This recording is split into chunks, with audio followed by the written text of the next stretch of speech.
So we got the fish. Now we just need the lightning. Where is it? Where is it? I think I just saw it down there. Oh, really? Keep reeling. Keep tip up. There you go. Okay. Keep reeling. Okay, keep reeling. How does it feel? Oh, it's right there. Okay. Let's see what kind of fish it is. Wait, if it's taking drag, let it take drag. Okay, lift up your tip a little bit. There you go. Don't crank it. Okay, very nice. I want to see the fish. Oh my goodness! I might have to take this back. Okay, here, quickly, it's starting to rain. Take the camera quickly, it's starting to rain. Hold it steady. Are we gonna eat this? Holy cow! Are we gonna eat this? The fish just woke up. Look through the camera, make sure you got it in there. Oh, Yo, that must be a big fish. it's not my dude. Are we gonna eat that thing? If we can release it, we'll release it. We can't release it. And it's starting to rain. Okay, we're bringing it slowly. I don't have a net. Ready yet? It's ready. Oh my goodness. Oh my goodness. Okay, go. Now put the phone down. Go to get the tackle box. Quickly. Ethan. Where's my head? Hold on. Okay, your head is here now. We are currently live, people. Ethan. What? What kind of fish was that? A bass? No, it wasn't a bass, sir. It was a megalodon? It was not a megalodon. It was a pike. Was it the most delicious pike I've ever cooked? Yeah. Okay. How was that catching the fish? Good. Okay. Now, what do you have in your hand? Oh, I have a megalodon tooth. Okay. We have a megalodon tooth. That's why he said megalodon. And he said, why is this megalodon tooth not sharp? And I said, this tooth is 75 million years old, and it's still pretty darn sharp right there. Oh. I figured instead of introducing tonight's live stream, which is the eve of the last day of my 42nd year on this earth and the eve of the first day of my 43rd year on this earth. What are you doing? I figured instead of starting with the video that I wanted to start with, we're going to start with something happy. How was that? Good. Okay, now you take the megalodon's tooth upstairs and go help mom. Okay. Yeah. Okay, good. People, go, get out of here. That was... Okay, hold on. I just took a shower and I put some oils in my hair, so it's a little. Go, close the door behind you. We caught a pike yesterday. That was on Viva Family. I would have otherwise returned the pike to its natural environment, but the thing, they inhale the lure and it goes down into their gullet, and I don't know. I didn't have a glove. I took my kid's shirt off to try to hold it, and then once a fish starts bleeding from the gill, it's done. Mortally wounded. Eat it. And I made. It was the best fish that I've ever made, and I finally figured out how to fillet a pike. He's back. He's got the dog. Okay, bring it over here. Okay, now go upstairs. I finally figured out how to fillet a pike. I watched a video on the YouTubes. What do you have to say, Winston? Yes, I watched a video on the YouTubes, and I figured out how to fillet a pike. Okay, now hold on. I'm gonna go close the door. 1 second.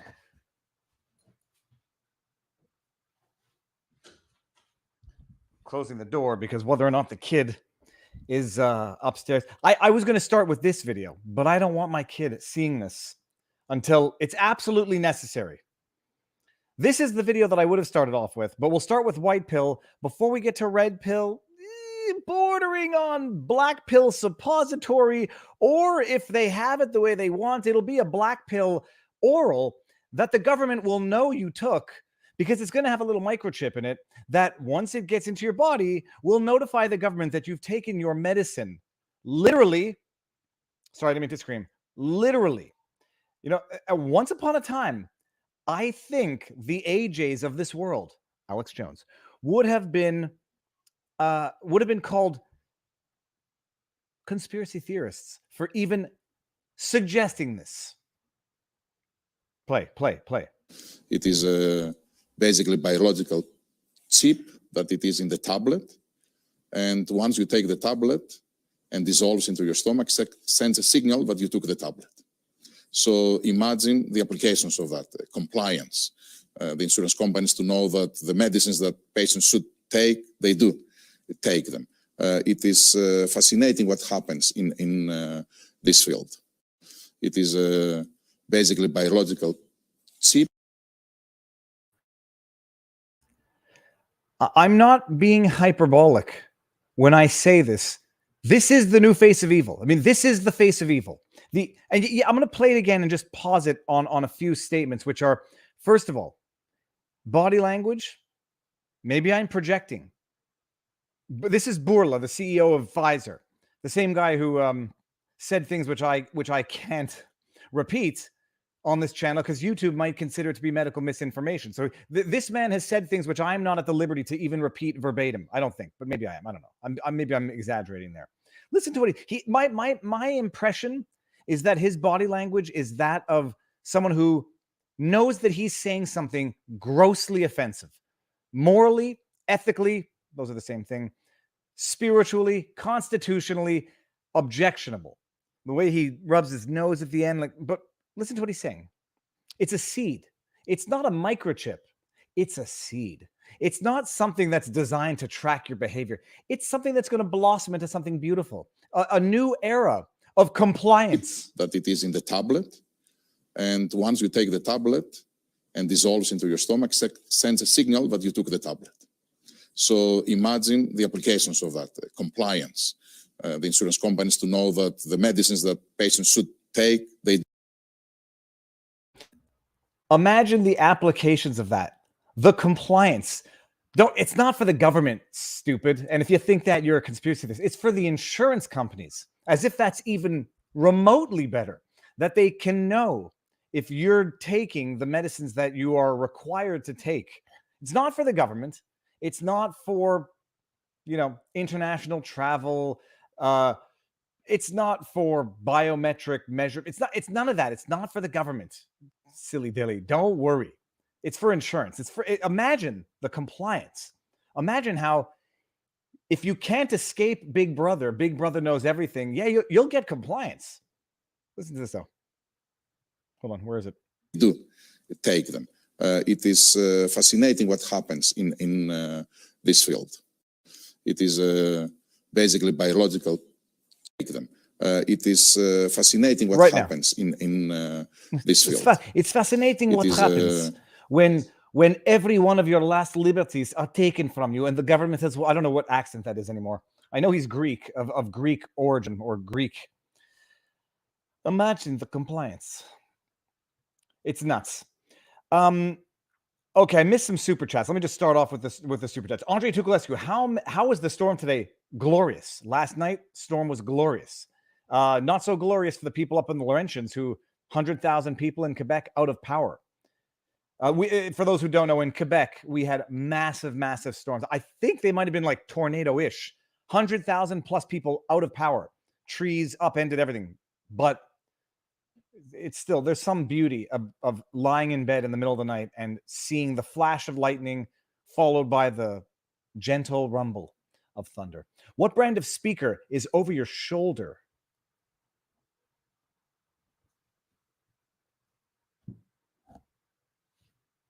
Oh no, that's the mic.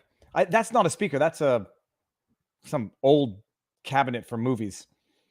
And it's freaking scary how often AJ is right. No comment. First things first, standard disclaimers. YouTube takes 30% of these things called super chats, which are these wonderful ways of supporting a YouTube creator channel if you so choose. Viva, put your shirt on in your videos. You're making the rest of us look bad. I took this shirt off for another reason. I don't ordinarily post topless videos on the internet, but I didn't have my shirt on, and I just wanted to see lightning.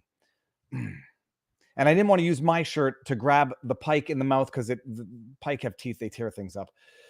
YouTube takes 30% of super chats. If you don't like that, we are simultaneously streaming on Rumble. Let me just make sure that we, in fact, are. Rumble has the equivalent of super chats called Rumble Rants. And Rumble takes 20%. We are live on Rumble. Booyah. And we got a Rumble rant from Jenny C. Happy 43rd birthday tomorrow, Viva. Thank you for what you do from North Carolina. That is the other thing that's going on. It's my birthday tomorrow. But more important than that, if you were to move to the U.S., which state would you choose? Florida. There, I said it. Good fishing there, man. Oh, I have dreams. I have dreams of starting or revamping a second channel. Fishing the Keys, or not fishing the Keys, fishing Florida, or exploring all of these unknown, hidden, beautiful gems in Florida. There are so many.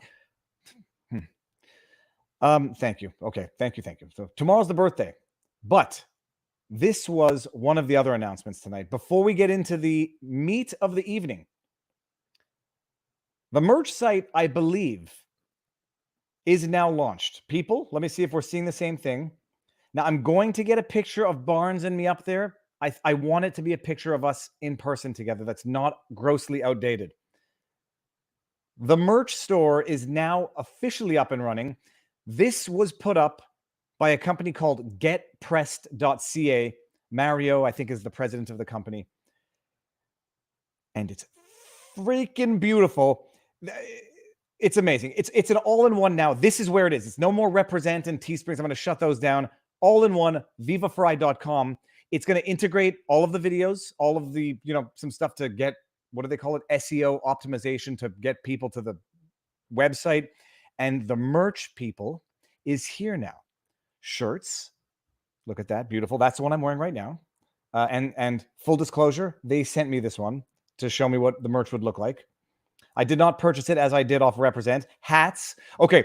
Who, what, when, where, why?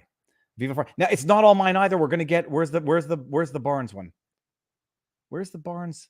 The Viva Barnes U store. I think it should all be here. Okay, there. Yeah, there. Okay, well, the vlog. Okay. Oh, there you go. Look, we got the Viva Barnes University. Warning, not a real university. And we're going to have more. We're going to get Viva Barnes hat. We're going to get all of the Barnes stuff, 3 Eternal Truths, Honest Barnes with the Abe Lincoln thing. And it's up there now. So that is it. We'll see if we crash this website with traffic. But it's there now. It's there and all in one, fully integrated, in as much as possible local. And even when it's not local, not from countries that we don't want to support. Getting a haircut for your 43rd birthday? Absolutely not. I'm growing this. Oh, yeah. On the menu for tonight, people.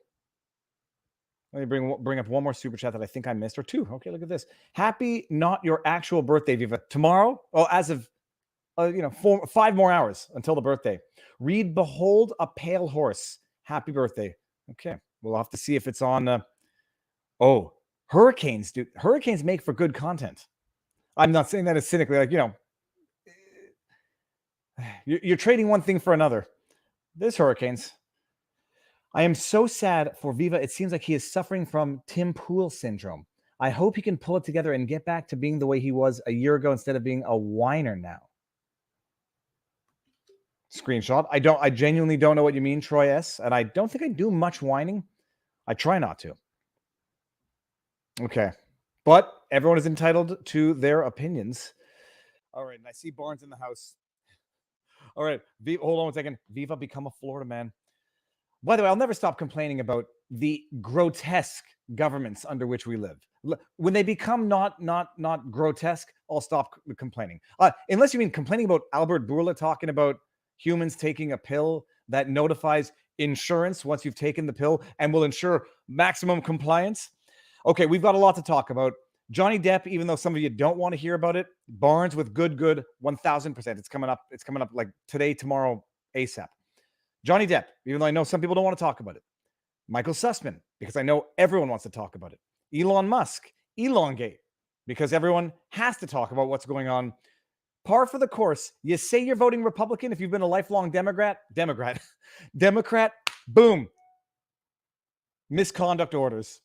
And then, hold on. I just saw something here. Okay. And don't fight. Just so everybody also knows, the misunderstanding I had with Michelle on Twitter yesterday, all resolved. I mean, in an I'm telling you, in a way that made me feel better, because I didn't like her getting not brigaded. I didn't like people, even though it's Twitter, I didn't like people saying the things they were saying about her, what's in her profile. I didn't like the misunderstanding. I don't like the fights, and I'm happy it ended properly. And we DM'd each other, and it's magnificent and it's beautiful. And all conflicts should end that way. Okay, without further ado, people, we got a lot on the menu. I'm going to bring in the Barnes. Robert, how goes the battle, sir? Good. Now let me see if the audio is good for everybody. People, Robert, give us while you tell us what's over your left shoulder and what is twirling in your fingers, we'll see if the audio is good. Sure. So ancient Gonzo wisdom. It's a bunch of quotes and stories and interviews of the one and only Hunter Thompson, of whom Johnny Depp was such a fan. He's still talking like Hunter in part today, as people figured out in his answers on the stand, that he borrowed a lot from his affection for Hunter Thompson. And then this cigar, I'm not sure which brand it is, to be honest with you. Robert, you do smoke the cigars after, right? Like you smoke them as in general. I do smoke cigars. I take Mark Twain. He said that 10 cigars a day was the key to his good health. So I'll trust him and George Burns. I want to ask you, like, some of the cigars, they do cost like a fair bit of money, right? Do you ever feel guilty that you're in a sense literally like rolling up some bills and setting it on fire? No, not at all. Well, what good is virtue without vice? Perfect. Robert, okay, so what do we is there any news? How old are you going to be? Early happy. I think it's your birthday in Australia. This is true. Technically in Australia, I have turned happy 43. birthday. Thank you very much. 43, Robert. I was sitting there with my wife today. I was like, I'm still 20. I'm still 16. And now I'm looking. I don't feel like a geezer when I look at myself in the mirror, but I'm not far off from understanding what that feels like. Once the body starts falling apart, then I'll say, like, what am I looking at in the mirror? But for now, still good. I got on the treadmill and exercised a bit. Robert, what's the latest out of Ukraine? Is there anything newsworthy that I haven't been following necessarily? Not really on the legal side so much. Italy proposed some peace terms today, and so we'll see if those get circulated. I will be on with the Duran live Tuesday at 1 p.m. Eastern time to discuss everything related to Ukraine, international affairs. Looks like we're going back into Somalia, Black Hawk Down Part 2. Ethiopia, some other parts, China, maybe Taiwan becomes an issue. So all of those foreign policy issues will be discussed with the Duran on Tuesday, but nothing that's specific legally in the news this past week. And just the war continues. What about the two, who is it, Finland and Sweden, who now are going to make a bid for NATO membership? Justin Trudeau of Canada obviously says, yes, we like it. Turkey says, no, we don't want it. For a nincompoop like myself, why would anyone, first of all, what would they want to join NATO for? And why would certain existing NATO members not want new members or certain members or potential members to join? So NATO, the North Atlantic Treaty Organization, generally operates by consensus. So if anybody opposes anybody joining, that probably means they won't be able to join. So right now it looks like Finland and Sweden won't be able to join NATO. That Turkey and Croatia appear to be blocking it for their own reasons. Turkey has some opposition. There's some Turkey has ongoing disputes with Greece, with various parts of the Middle East, because they don't favor any Kurdistan developing, whether that's in northern Iraq or northern Syria or elsewhere. And then they have their own, Erdogan does his own thing. He operates independently. He blames some people for what he thinks was an attempted coup in 2016. They have their own issues with their currency and the lira. He tries to play in between Europe and Russia and tries not to get on the bad side of either. But they're demanding that one of the parliamentary members, either in Sweden or Finland, that they give them up for extradition for criminal prosecution in Turkey over some political issue. Clearly, that's never going to happen. So really what they are doing is poison pilling it. And it looks like and they just came up with a good, viable pretext to do so. Probably helps, their alliance or relations with Russia. They are part of NATO. So I think, I don't think at this point, Sweden or Finland are going to be joining NATO anytime soon. Croatia has its own reasons relating to the Baltics and relating to who would or would not be in NATO. So obviously, not the Baltics, the Balkans. I constantly mispronounce those or get those two flipped. But the disputes, Balkans is the source of many conflicts. World War I being one of them. So it doesn't look like, and for that Sweden and Finland will be joining anytime soon. That'll turn out to be much ado over nothing, is what it looks like to me, unless there's something I've missed. But NATO historically operates, and legally by the agreement, operates by consensus. And so they chose to do that. That's their call, and now they're kind of stuck with it. There's talk of trying to kick out Turkey. That would be counterproductive for NATO's interest. I don't see that happening anytime soon, given Turkey's very important geopolitical significance, including access to the Black Sea. So that's the only sort of legal side of the equation that I saw. But we'll be on with the Duran on Tuesday to break it all down, 1 p.m. Eastern time live. And again, for all the trolls out there, if you want to troll, you got to pay the toll. So you can pay a live chat and tell me why I'm wrong. Say whatever you want. And by the last time, I think it was the last time you were on with the Duran, I mean, a barn burner is not the way to describe it. It was, you left both Alexes speechless by the end of the episode, and they said possibly the best episode they've ever done. So we'll leave the what do you call it, realpolitik discussion to the Duran Tuesday, 1 p.m. Eastern. Robert, let's start with Twitter. I was going to say, before we go there, I mean, would a natural bridge transition would be just a brief update on the World Health Organization treaty proposals. And it's not much other than there's people still getting confused.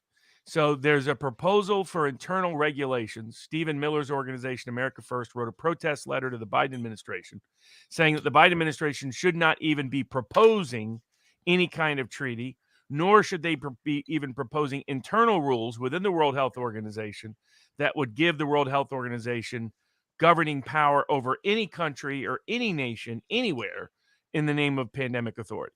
Now, that is what the Biden administration is pushing. Those internal rules are not enforceable in the United States until and unless it is passed by a treaty.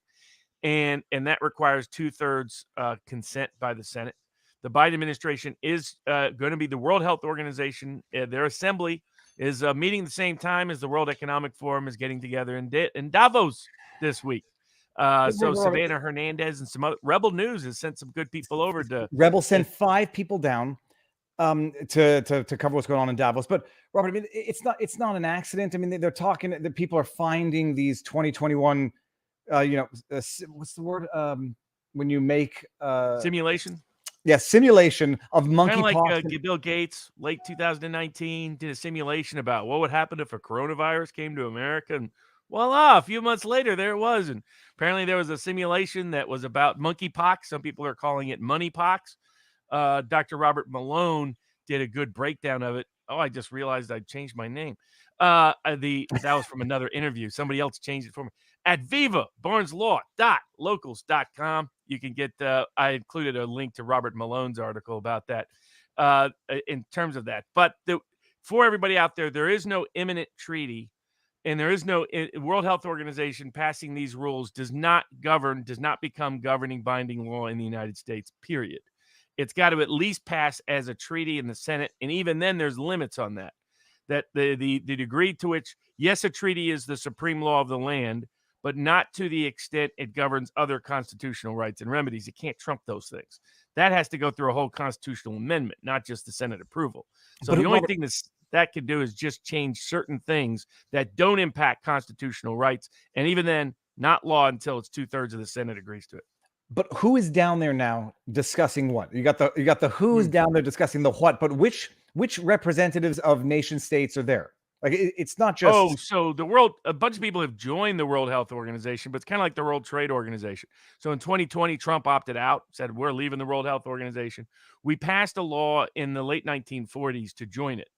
But that was not a treaty. It wasn't a treaty that passed. So all it was we're entering it. We'll continue to pay our dues. If we decide to leave, we'll give you a year's notice in terms of dues. Trump gave that notice because of the election fornication that happened in November. Biden reversed that notice, and so we're still in it. And they're looking for internal rules about how they govern themselves internally. But that doesn't apply. It's not enforceable domestic law in the United States until there's a treaty passed. And even then, they can't trump the Constitution. That they have to amend the Constitution to do.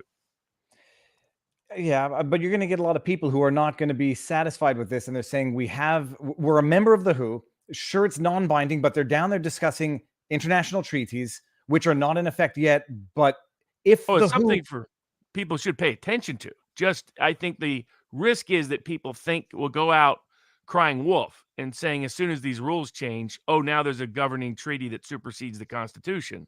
When people discover that doesn't happen in the following, say, 6 months or a year, then when they come back and try to propose it in the treaty so that it would be governing domestic law, again, not trumping the Constitution, but governing domestic law, people will think that the criticism is invalid because they cried wolf the first time. This is why it's important to be legally correct. And there's a lot of people running ahead of the curve in terms of what's legally correct. I get why they're concerned, legitimate concern, but it's important to know what the legal consequences are so that we're accurate in what we say. okay, but now, so I'll say that they'll pass this treaty if they pass it at the WHO members will pass this treaty. It won't be binding on an individual member states. Okay, fine. But then those states, just to pull up this chat, Libs, NDP, whatever, they'll make it law here in Canada. Now, they don't have to make the treaty law, but they'll just pass their own edicts, their own guidelines, which reflect, which mirror that which is in the treaty, and they'll cite the treaty having been passed as authority. So that's whether or not people's understanding is wrong. The treaty won't be binding. It's six of well, I guess it's six of one way, half a dozen the other. It comes back to domestic. It still has to go through domestic, legislative, and executive branch approval. And at least in the United States, different countries have different rules. Russia is talking about leaving it altogether, which is interesting. So the net effect of that Ukraine war, some of us predicted it was going to ultimately be a Russia globalist conflict. And we're seeing signs of that, not only in the financial and economic system, but in the political system. And how many others leave? What happens if China leaves? What happens if Brazil leaves? What happens if India leaves? All of a sudden, the World Health Organization is just another EU organization. And until they pass, again, a U.S. treaty, they're not even enforceable in the United States. And we still have to worry about the fact they're pushing it because it means they're going to try to push it here. But people should not assume that whatever they do over in Davos or anywhere else has any binding effect on us until it comes back here. Well, but except we've seen in COVID, they don't, half of these edicts didn't go through the legislative process in any event. So they're going to say, look, it's an emergency, it's a crisis. Well, that's a good transition. Yep. That happened in Louisiana. And a pastor who continued to hold church after the governor of Louisiana said, no, you can't hold church because scary, scary pandemic. But you can do a bunch of other things. You can go to work, you can go to the airport, you can do a bunch of things, but you just couldn't go to church. Somehow that woke virus knew where to find you. And so he was being criminally prosecuted for violating several executive orders about holding church. To the credit of the Louisiana Supreme Court, they last week said you can't charge him with a crime, period. Those executive orders violated his right, First Amendment right of exercise of religion that is protected under both the federal and Louisiana constitutions. They talked about the origin of power being the people, and the government has limited power. And the government was never granted or ceded the power, even in the name of a pandemic, to discriminate against churches or prohibit their exercise thereof. And so that was a very good ruling, basically another ruling that's striking down these lockdowns such that it will be much harder for them to do this again next time in this context. But next time, if you saw Bill Gates talking about monkeypox, I mean, the next time they know what to do. They know which countries are going to push back. They know which governments are going to push back. But even that, Robert, Louisiana, for it to have gotten to where it got to get overturned, it still made it up a few ways where it was ratified, or the orders themselves were ratified, and the charges against them were ratified. I mean, this made it past one level of court, did it not? Sort of. And it went through the executive branch. So the governor signed it, and the local prosecutors and police prosecuted him. But the local court ultimately sent it up to the Supreme Court effectively before it ever got to any. This wasn't a post-criminal conviction case. This was a pre-criminal conviction case. So he was facing actual criminal prosecution. But this was another example where the legislative branch was never involved. And so finally the judicial branch meaningfully stepped in, and they made a ruling that's good for everybody in Louisiana and can be cited. This is another ruling in that context in which it'll be much harder to pull off lockdowns in the future because people continue, credit to the pastor, continue to fight these kind of misuse and abuse of emergency powers in the first place. Robert, now, Christy Liebel says it's proposed amendments to an already existing international health resolution 2005 will not need Senate ratification. That is false. That is false. I've seen a lot of people say it. It's patently false. And so some of the people that are saying it need to correct. God bless them. But I'm a little bit running out of patience because they're misleading people. An international health resolution is not governing and doesn't govern the United States. Okay, we cannot change the Constitution except by amending it, folks. The World Health Organization can't change it. Nobody else can change it. Those international health rules were never even passed by Congress. The only thing Congress has ever passed is agreeing to join the World Health Organization, which was not even a treaty. And that was just about paying some dues. That's it. That has no legally binding effect. Whatever the World Health Organization does has no legally binding effect on the United States, period. The fact that they're amending, it doesn't matter what they're amending. They cannot change American law. They never could. They never will. And the risk here is that people are going to sound like they're crying wolf because they're going to, it was a lot of the complaints early on brought about against the United Nations. And there were a lot of legitimate concerns, but some conservatives overstated their case. And consequently, it undermined it when people brought criticism of things like NAFTA and China joining the World Trade or other things down the road about joining the International Criminal Court and the risks that could pose. A lot of those criticisms weren't taken as valid as they would have been because conservatives overstated their case about the United Nations. They said the United Nations now could govern us and could send their police in. No, they can't. Just joining an organization doesn't override the Constitution of the United States. So yes, these are amendment to internal rules of the World Health Organization, and it's their 2005 rules that they're amending, or as is proposed by the Biden administration. And it's the U.S. government pushing this. That has no binding effect on the United States, period. End of story. Anybody who says otherwise is fake news. Okay, I'm reading the Wikipedia in the backdrop, but I'm not going to bring it up right now. Okay, so that's going to be the matter of fact on which some people might disagree. Robert, how do you prove your position that even if it's an amendment to an already passed regulation, that it will have no impact, even if passed now? Because it says if people are reading from Wikipedia, and let me just share it actually.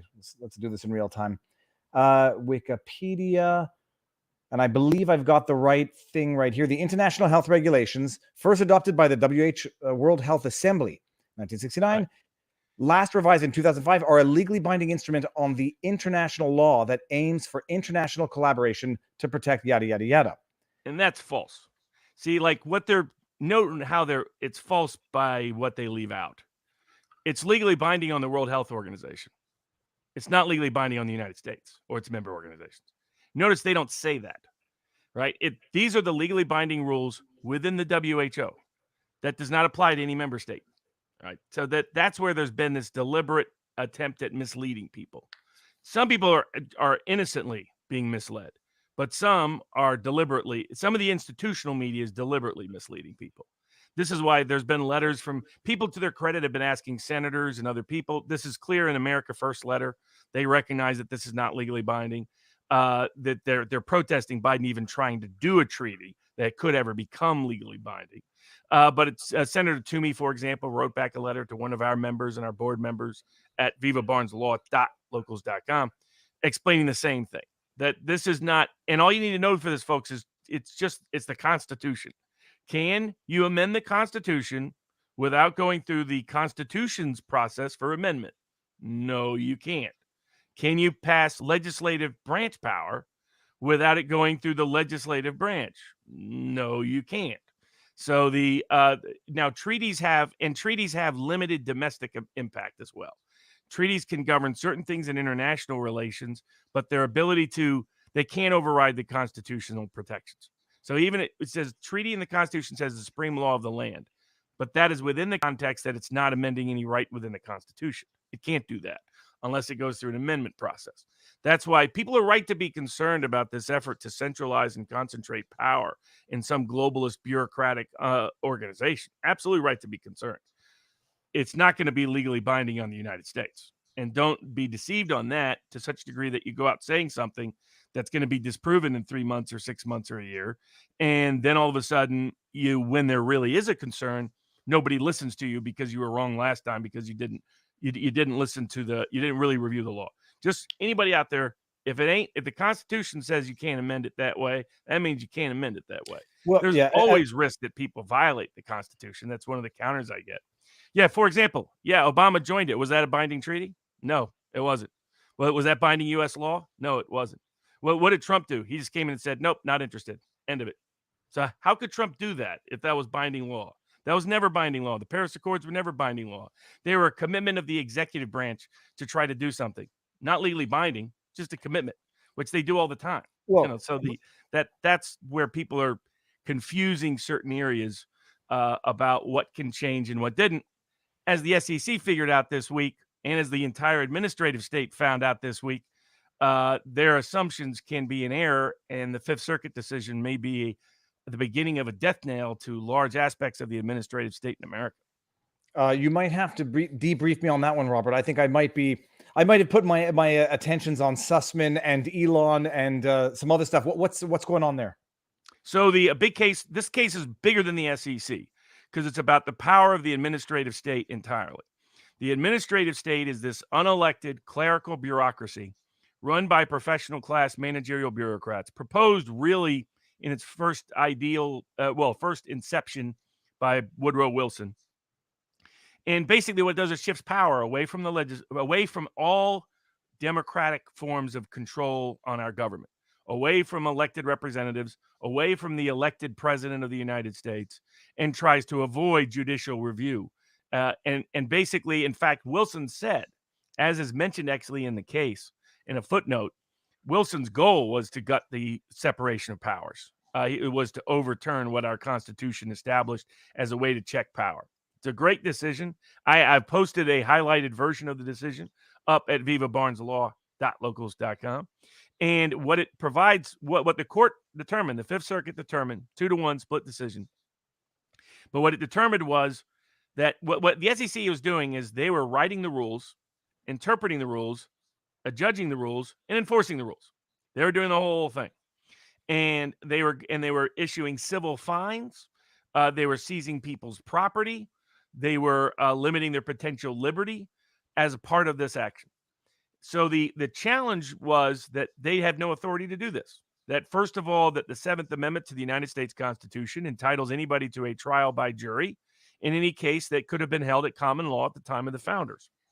Secondly, that Congress cannot delegate their legislative power, their discretionary, boundless power to the executive branch to write its own rules or interpret or enforce its own rules. And that was, and then third, you can't have a bunch of unelected bureaucrats be outside of the control of the elected president of the United States. And that was the threefold challenge. The Fifth Circuit agreed with them on all three. It said the SEC court system violates the Seventh Amendment right to a jury trial. The fact that there was even a law that allowed there to be such a court system violated Congress's non-delegation doctrine. Congress has to exercise legislative power, not anybody else. And that the fact that these administrative law judges had for-cause limitations on their removal at multiple levels meant that the president couldn't control them. And that meant that the elected executive branch was deprived of their constitutional obligation and privilege and prerogative to enforce the laws and execute the laws. And so they said on all three grounds, the SEC entire statutory schema and its implementation is unconstitutional. So a bunch of the bureaucratic class left was going nuts on law Twitter. They're like, this could mean the end of the administrative state. Yes, I hope so. So we'll see. It may be the first step, but it is a big step in ending the administrative state's usurpation of executive powers, usurpation of legislative powers, usurpation of judicial powers, all trying to create this unelected EU-style bureaucracy that would be immune from the entire democratic process and our constitutional constraints. With this, look, I know of Chevron, which gave the power to the administrative body to interpret the rules that they implement. Does this effectively overturn Chevron? Not necessarily. What it does is they've taken Chevron and applied it and expanded it into new spaces where there was no limits. And so what they said is you can't just say you SEC have the discretion to decide whether to go to a jury trial or your internal court system. There's no limitation there. There needs to be a limitation there. The Congress has to impose it such that you're really executing executive duties, not legislative duties. And if you're executing judicial obligation duties that are protected under the jury trial right, you don't have that right in the first place. And if the people doing so are not controlled by the elected executive branch, the president of the United States, then you have no constitutional entitlement to do so. So it's but there are other cases pending that directly challenge Chevron before the U.S. Supreme Court. The U.S. Supreme Court apparently is going to be issuing opinions on Monday. People are curious whether a certain Roe v. Wade case might be overturned in that decision on Monday. We'll find out on Monday. They issue those at 9 to 10 in the morning Eastern time. So we'll see. But it's a major, major blow against the administrative state because it would apply to every other executive agency doing this. So someone asks, Action E. Hemshriv. Okay, I'm sorry, I'm not trying to be funny. Actually, I can't read that. Will this affect the ATF? Only potentially. What they said that can still be adjudicated by the executive branch, by these administrative agencies, is only those unique public rights created by legislation.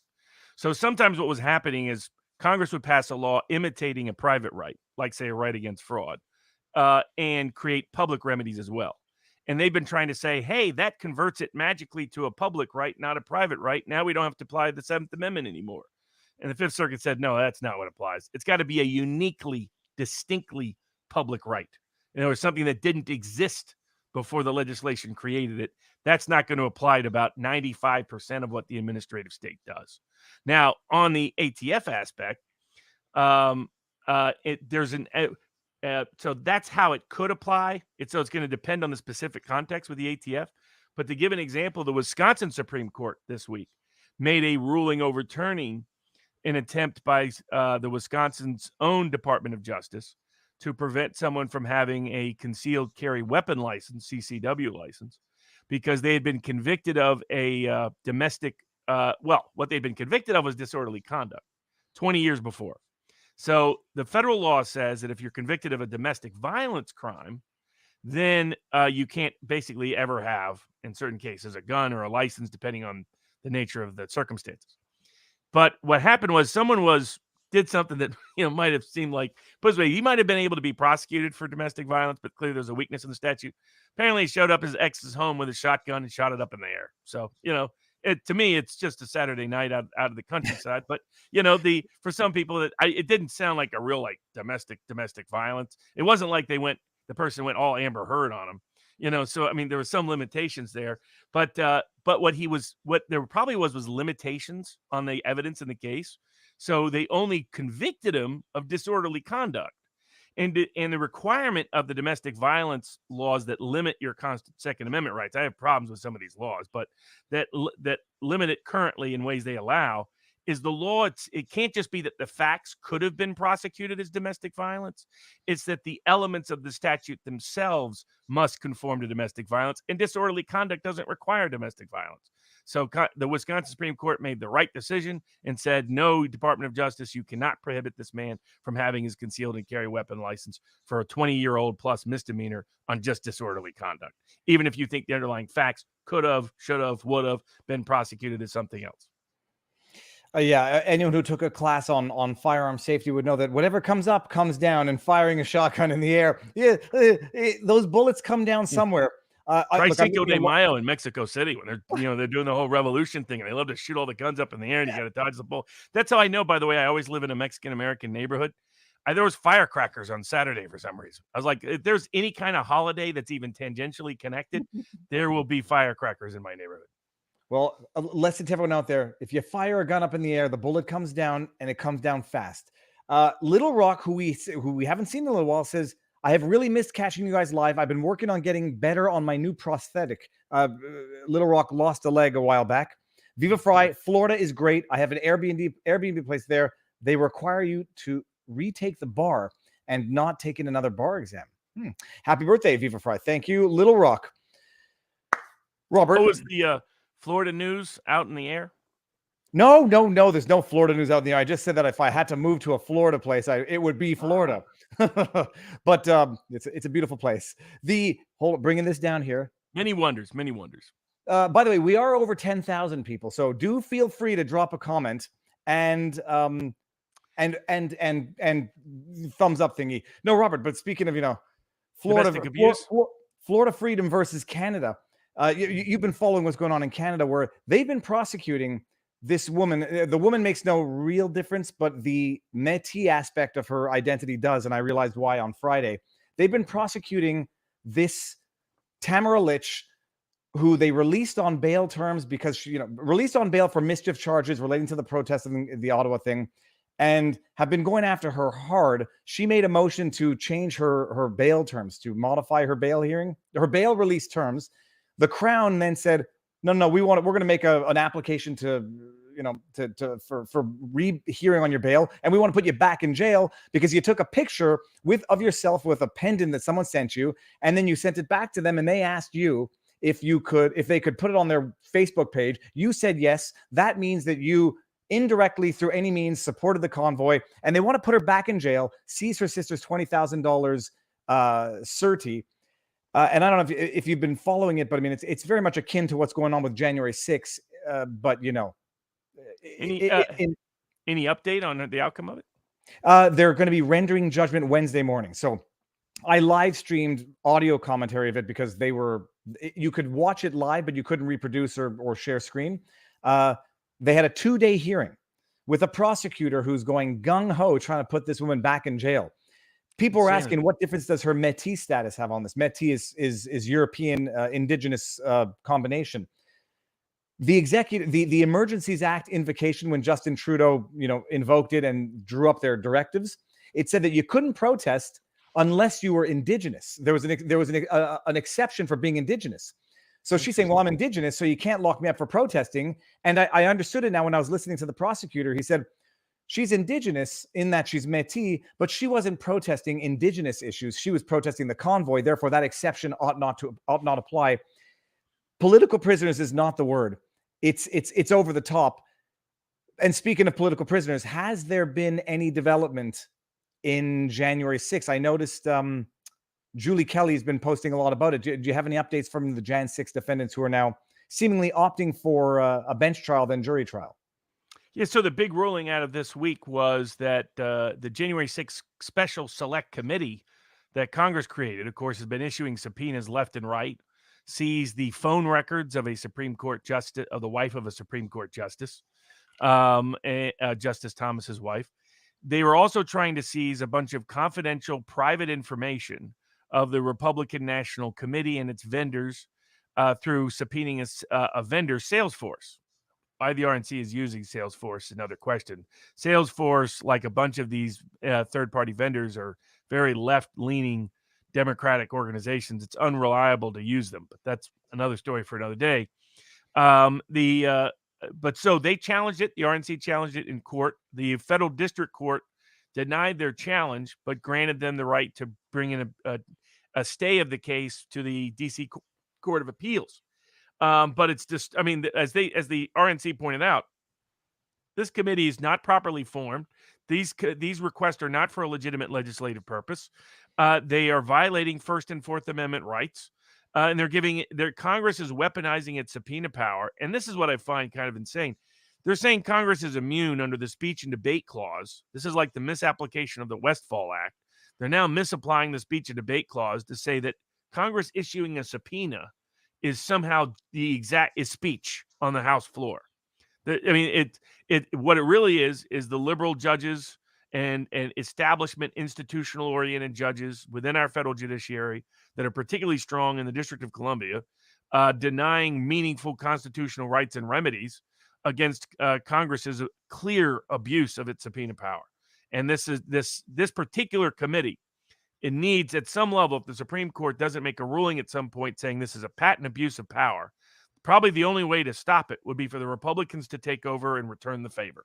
And then all of a sudden, the same liberal judges be like, hold on a second. Oh, there actually are constitutional constraints. Now that you're trying to subpoena Hillary Clinton's records. Oh, yeah.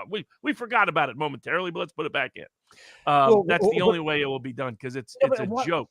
Why do I think, Robert, that if the Republicans ever took control and did this, they would go after the Republicans who did this with, I don't know if they could go after them for impeachment if they're in the Senate, but they would go after them with some arguing procedural abuses. Not that we better stop it, but now we better go after them because we'll fabricate some sort of procedural crime that they're guilty of. I mean, I don't think it would. It's one thing after the next after the next. I mean, what Julie Kelly has pointed out is what you pointed out. So the juries are so bad in the District of Columbia, as we predicted, that they are now letting even hostile liberal Democratic judges be the sole jury rather than a jury trial, because they have no confidence at all that a jury trial can give them anything resembling. Now, I don't recommend that procedure unless you didn't have a liberal Democratic judge. I would recommend instead go through the jury process, and then you would create appeal rights issues, because these judges will continue to screw up the jury trial rights. You waive those when you go to a bench trial. So I don't favor it as a tactical style. I understand why they're doing it, but especially if the judge is a liberal Democratic judge, I wouldn't get near him. But also because you're waiving a lot of rights that may be useful in time. But that's basically where the January 6th case are going. Of course, the big case in DC this week at trial is the Sussman trial. Sussman, right? I mean, so I get notifications whenever my name comes up in an article, and I think now my Twitter feed is on the radar for news outlets that are looking for hot tweets on things. But there was an article on Robbie Mook, who was a witness on Friday. I mean, let's back this all up. We'll get to Robbie Mook. Michael Sussman is on trial. He is the lawyer for, I don't think just the Democratic Party.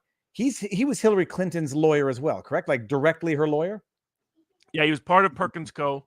And Perkins Co. represented everybody connected. Not only did they represent the Democratic National Committee and the various campaigns, they represented the individuals pretty consistently across them. They represent almost every. When I took on the Covington kids case against Senator Elizabeth Warren, Perkins Co. lawyers were involved in the process.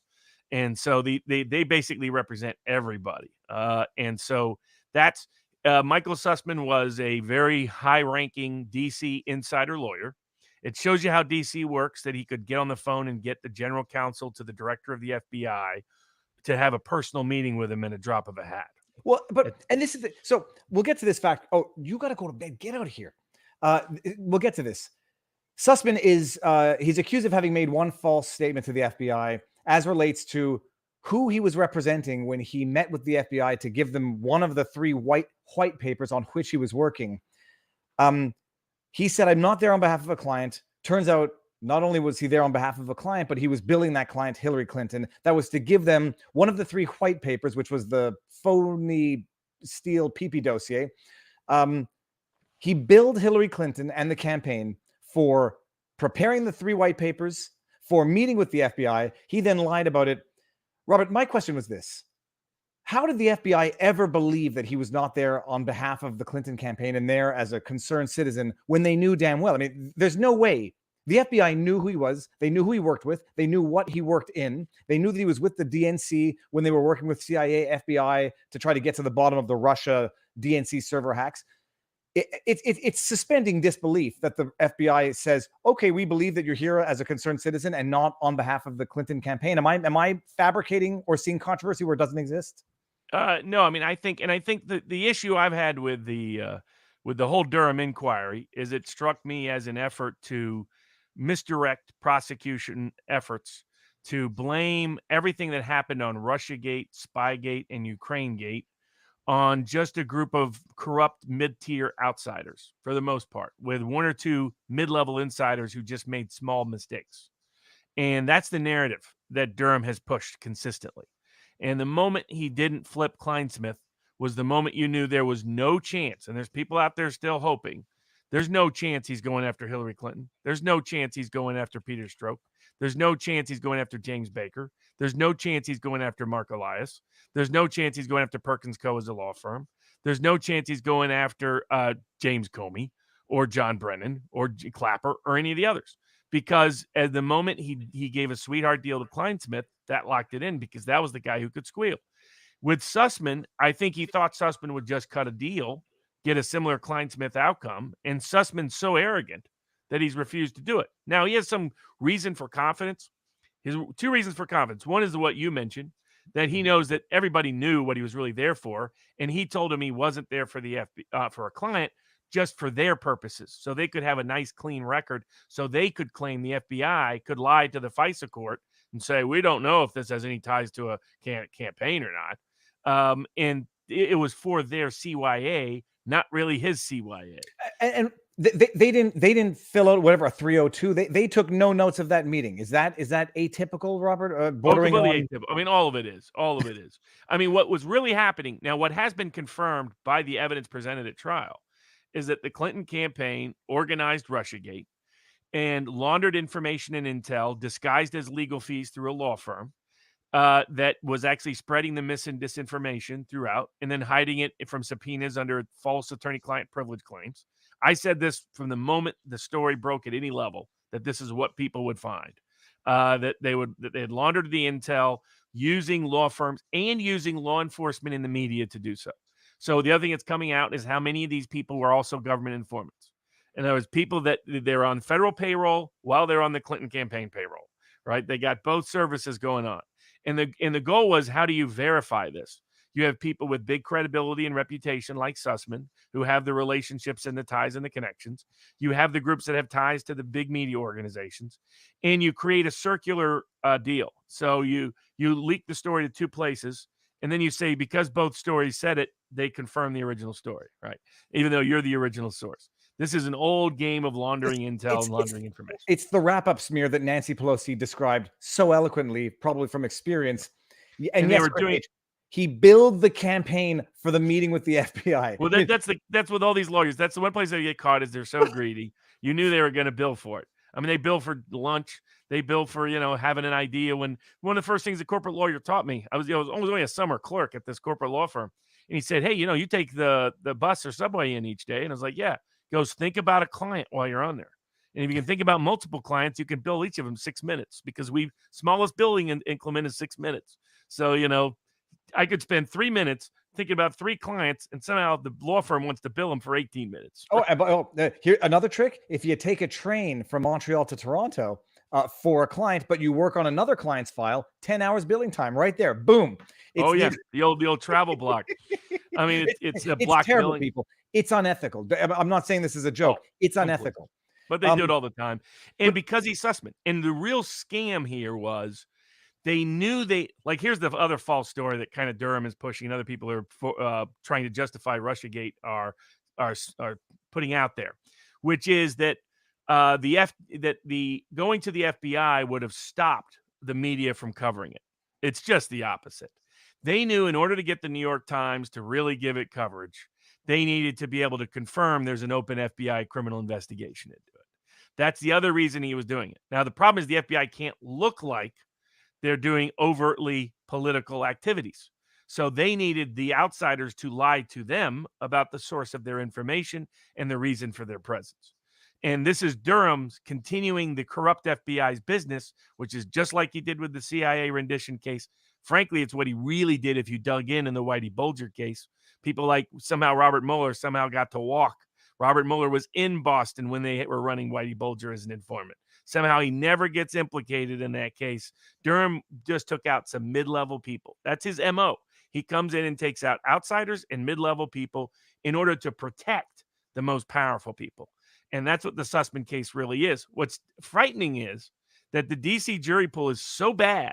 You have a bunch of the D.C. jurors donated to Clinton, supported Clinton. Some of them, some of them have relatives that play on the same teams as the defendant. Things that would never be okay typically in a criminal case. These are the typical defendants. Some of the jurors that are sitting jurors said they couldn't be fair if Trump was directly on trial. They're going to be fair here because he's dead to rights. I mean, there's no question that Sussman lied to the FBI. Well, but hold on, Robert. And the lie was a material lie. Here's one thing that the legal left is out there trying to say it's completely false. And they're saying that it has to actually be material. In other words, it has to have actually impacted the FBI. No, it doesn't. It just has to be capable of impacting the FBI. They've all testified that the fact that he worked for a specific client that wasn't the opposing candidate was a material fact to that inquiry. That's why he lied.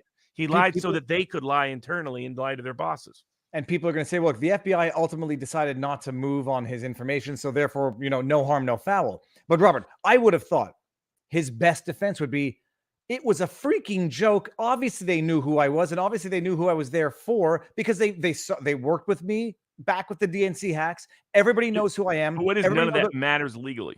In other words, at the end of the day, did he tell them that he worked for a client or not?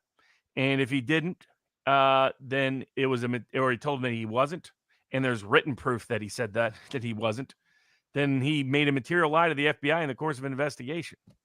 So I mean, that's where I think Durham always thought he would just cut a sweetheart plea deal and go.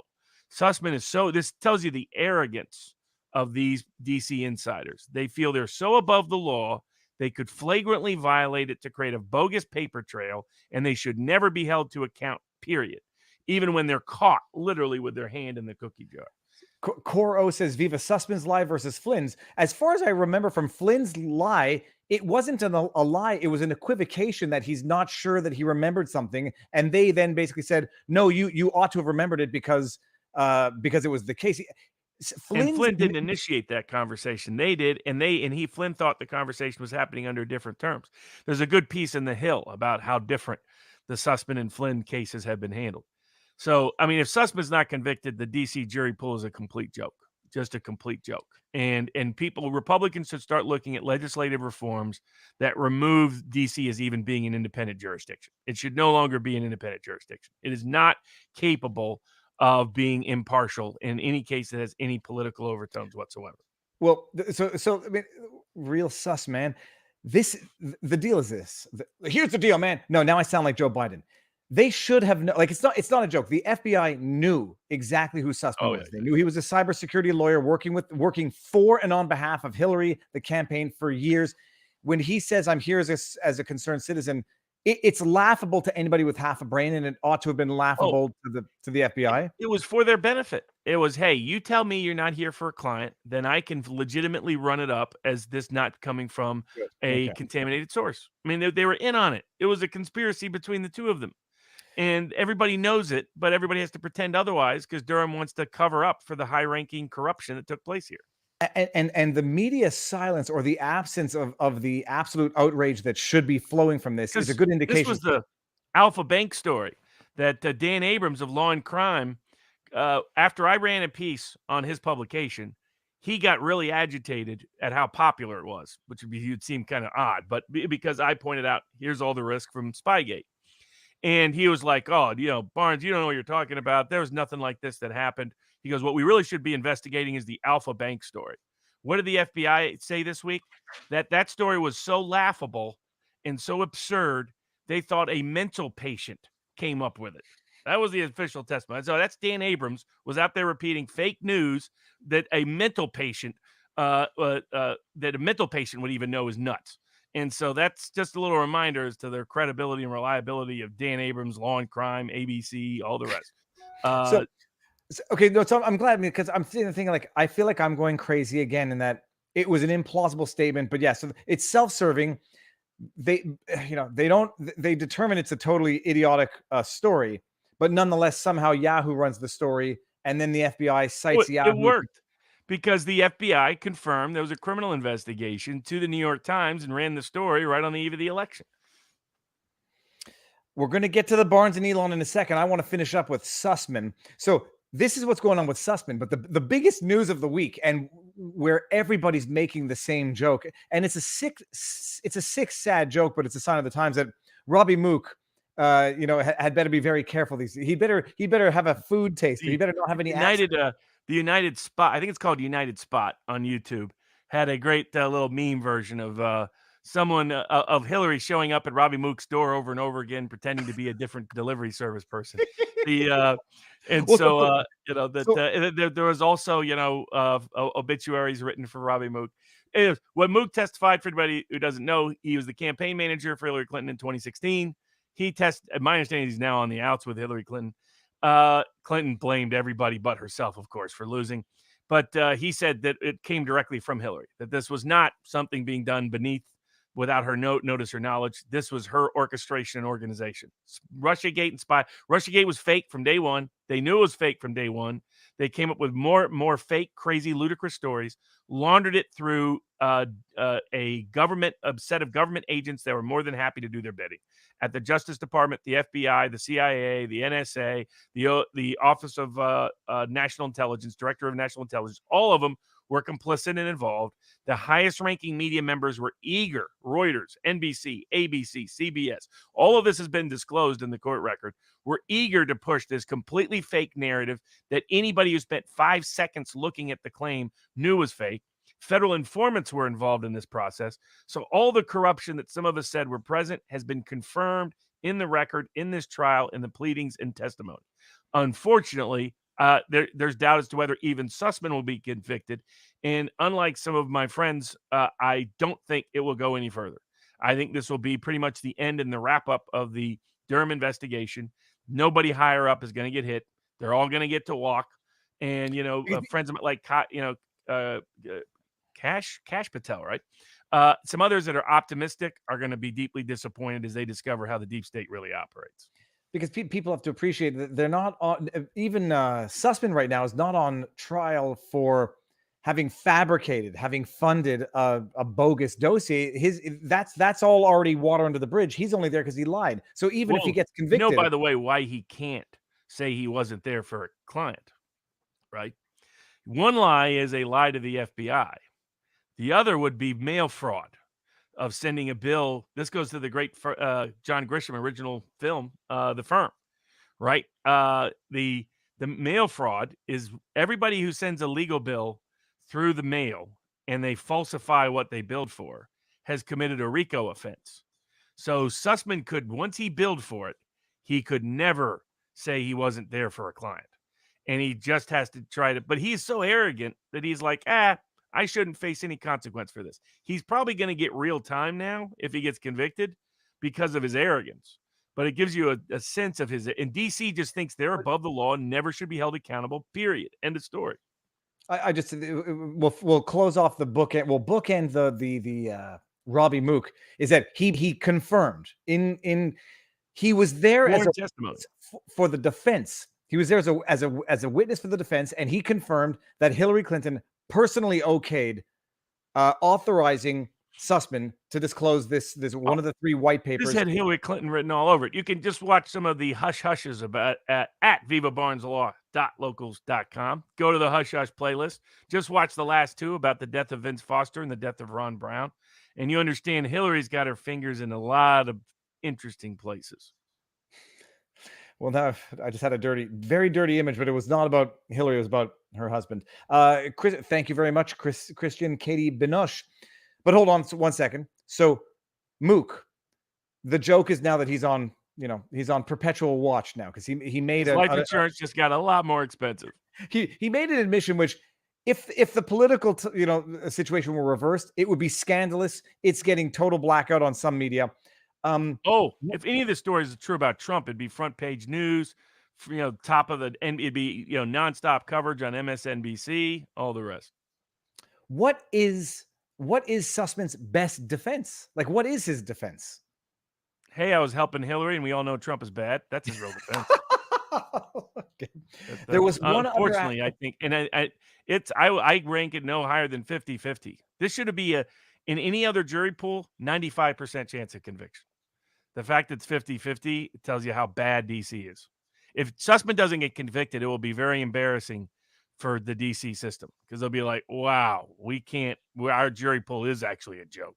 So they kind of need Sussman to be convicted so that it will make their January 6th convictions look less tainted. But it will look real bad if Sussman walks because, I mean, you couldn't have a guy more dead to rights. In writing, he said, I'm not coming for a client. Then he billed the client.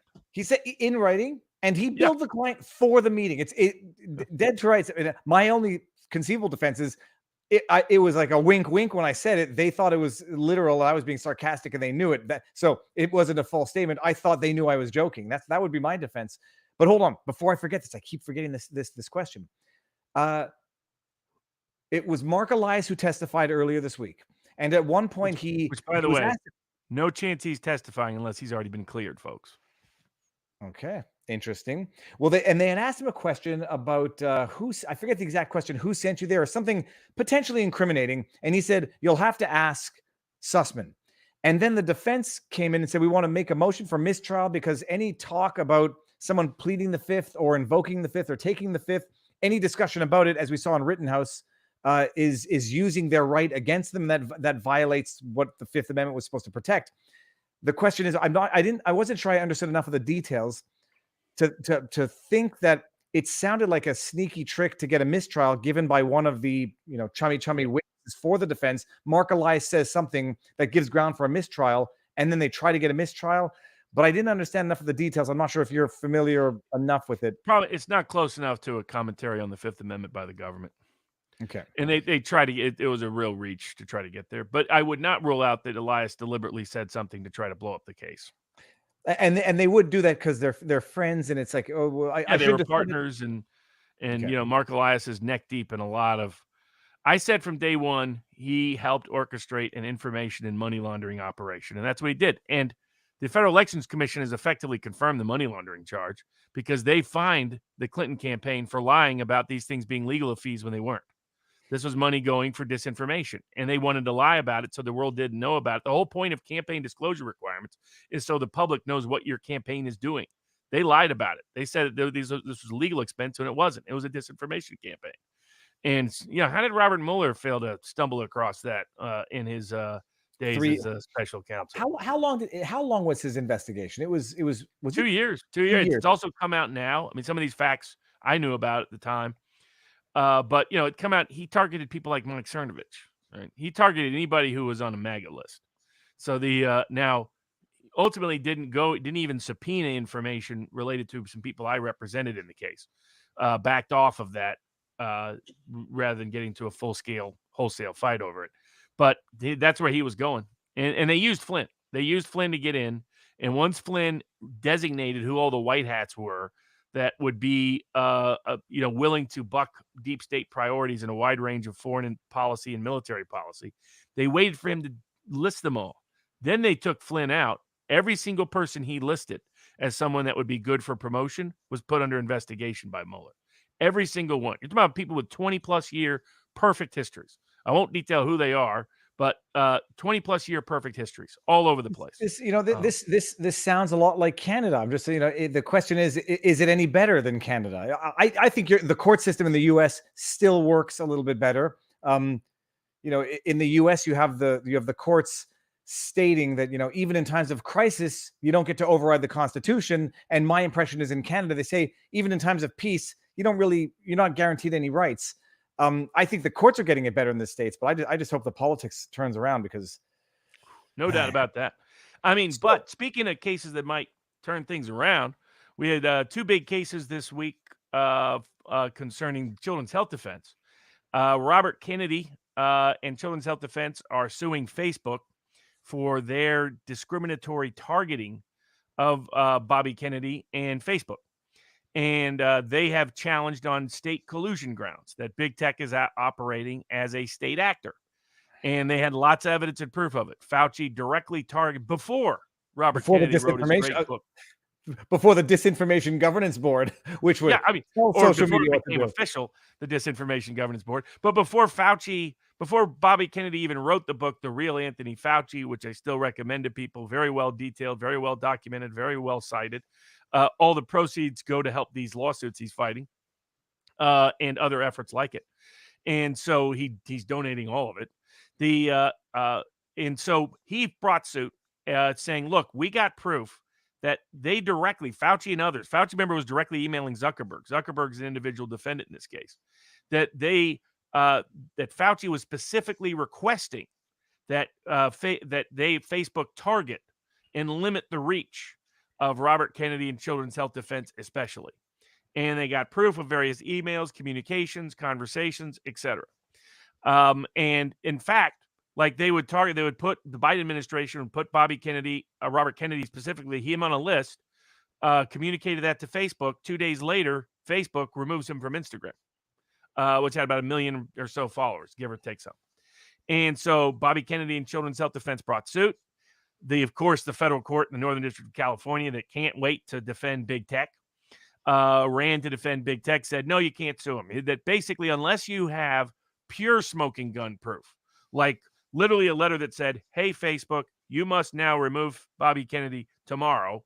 And then Facebook did it tomorrow. And Facebook wrote back and said, the only reason we did this, they're requiring a ridiculous level of proof that will never be present.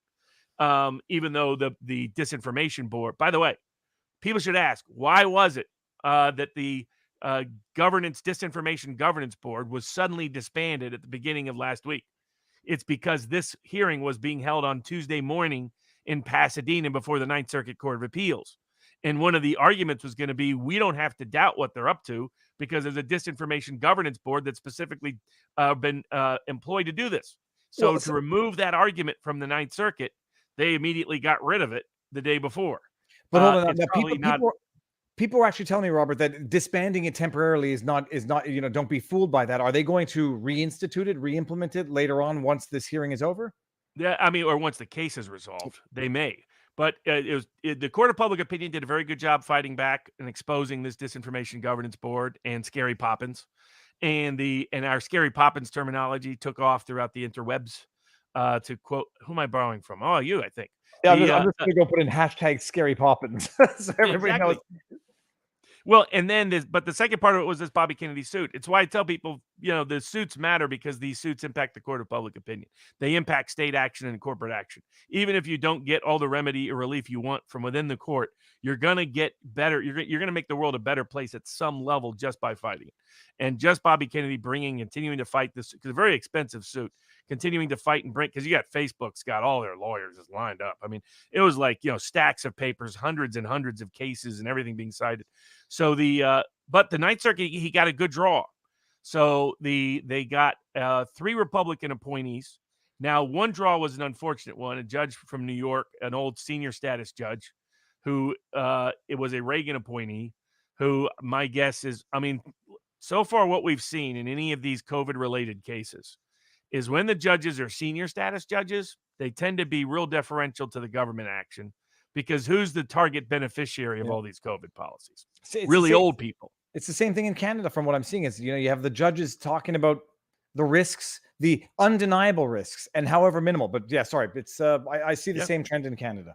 Exactly. So he was very negative, asked a lot of questions that frankly were lame, but that's just my take on it. I'm not officially a counsel of record, so I can say that. The other 2 judges, though, one is a former Thomas clerk, and the other one's a former Scalia clerk. So for the Ninth Circuit, that's a good draw. And both of them seemed sympathetic to the arguments that, there's got to be some limit here. Can the state if the state can do almost anything aside from literally, hey, remove this person tomorrow. Hey, we get back a letter saying they removed him and we only removed him thanks to you, then the state's going to get away with being able to censor people through their coercive power over big tech. And that there has to be some sort of limits. And Bobby Kennedy's case has the best set of facts of any case in the country for collusion between government and Facebook and big tech in trying to censor. Because they not only removed him completely from Instagram, they put fake news, they put false statements on almost anything. If Children's Health, if a person out there can even try it on Facebook, just cite Children's Health Defense says that that there's something risky about what's going on. Don't even say vaccine. Watch it get flagged. Cleopatra, had shared information related to this and got flagged on Facebook. So, that's how they were obsessed. Not only that, they were trying to push down donations to Children's Health Defense to fund all this litigation and court of public opinion effort. Because Children's Health Defense is the tip of the spear on all of this. There's not almost any issue related to the pandemic that Children's Health Defense is the number one legal and public organization fighting back. And so very important case. There's actually a fighting chance with the Ninth Circuit. If the Ninth Circuit doesn't, whatever happens, I think this case will go up to the U.S. Supreme Court and they might take it. This case will determine, can government secretly collude to suppress and censor information through their coercive powers over big tech and their ideological alignment. But speaking of Children's Health Defense, the second big case was in the afternoon, was an oral argument that I handled. If people want to, I won't get into the medical information in the case, For that, you can go to vivabarneslaw.locals.com. I did a podcast where I broke down the complaint and the arguments I made in court. And what we're challenging, Children's Health Defense is challenging the Food and Drug Administration for issuing emergency use authorizations and just this week, booster shots for COVID-19 Pfizer, Moderna drugs for 5 to 11-year-old children, kindergartners and elementary school students. And what I said in court, and again, this is for the YouTube people, this is what was said in court, so I'm just repeating what was said in court. What was said in court was that this particular drug, this particular biologic, was not that they were mislabeling it. The FDA was marketing it and promoting it as a safe, effective vaccine against COVID-19 for kids, for kindergartners and elementary school students. And it was a medical necessity that they get it, and that there was a COVID-19 emergency pending currently in the country. Because this is the criteria that is required in order to authorize the use on the specific age bracket. And my brother in Ontario, as a lawyer, was also inquiring into how they're making these statements, especially given public statements of, one individual we've seen earlier on this evening, Burla. Okay, so you present the arguments to court. What was your impression? How were they received, Robert? What's interesting is the cases that still make me more this case surprisingly had me more nerve-wracked than most cases. So like the Rittenhouse case, even though I wasn't trying the case, was like nerve-wracking because I wanted to make sure the kid walked because he deserved to walk.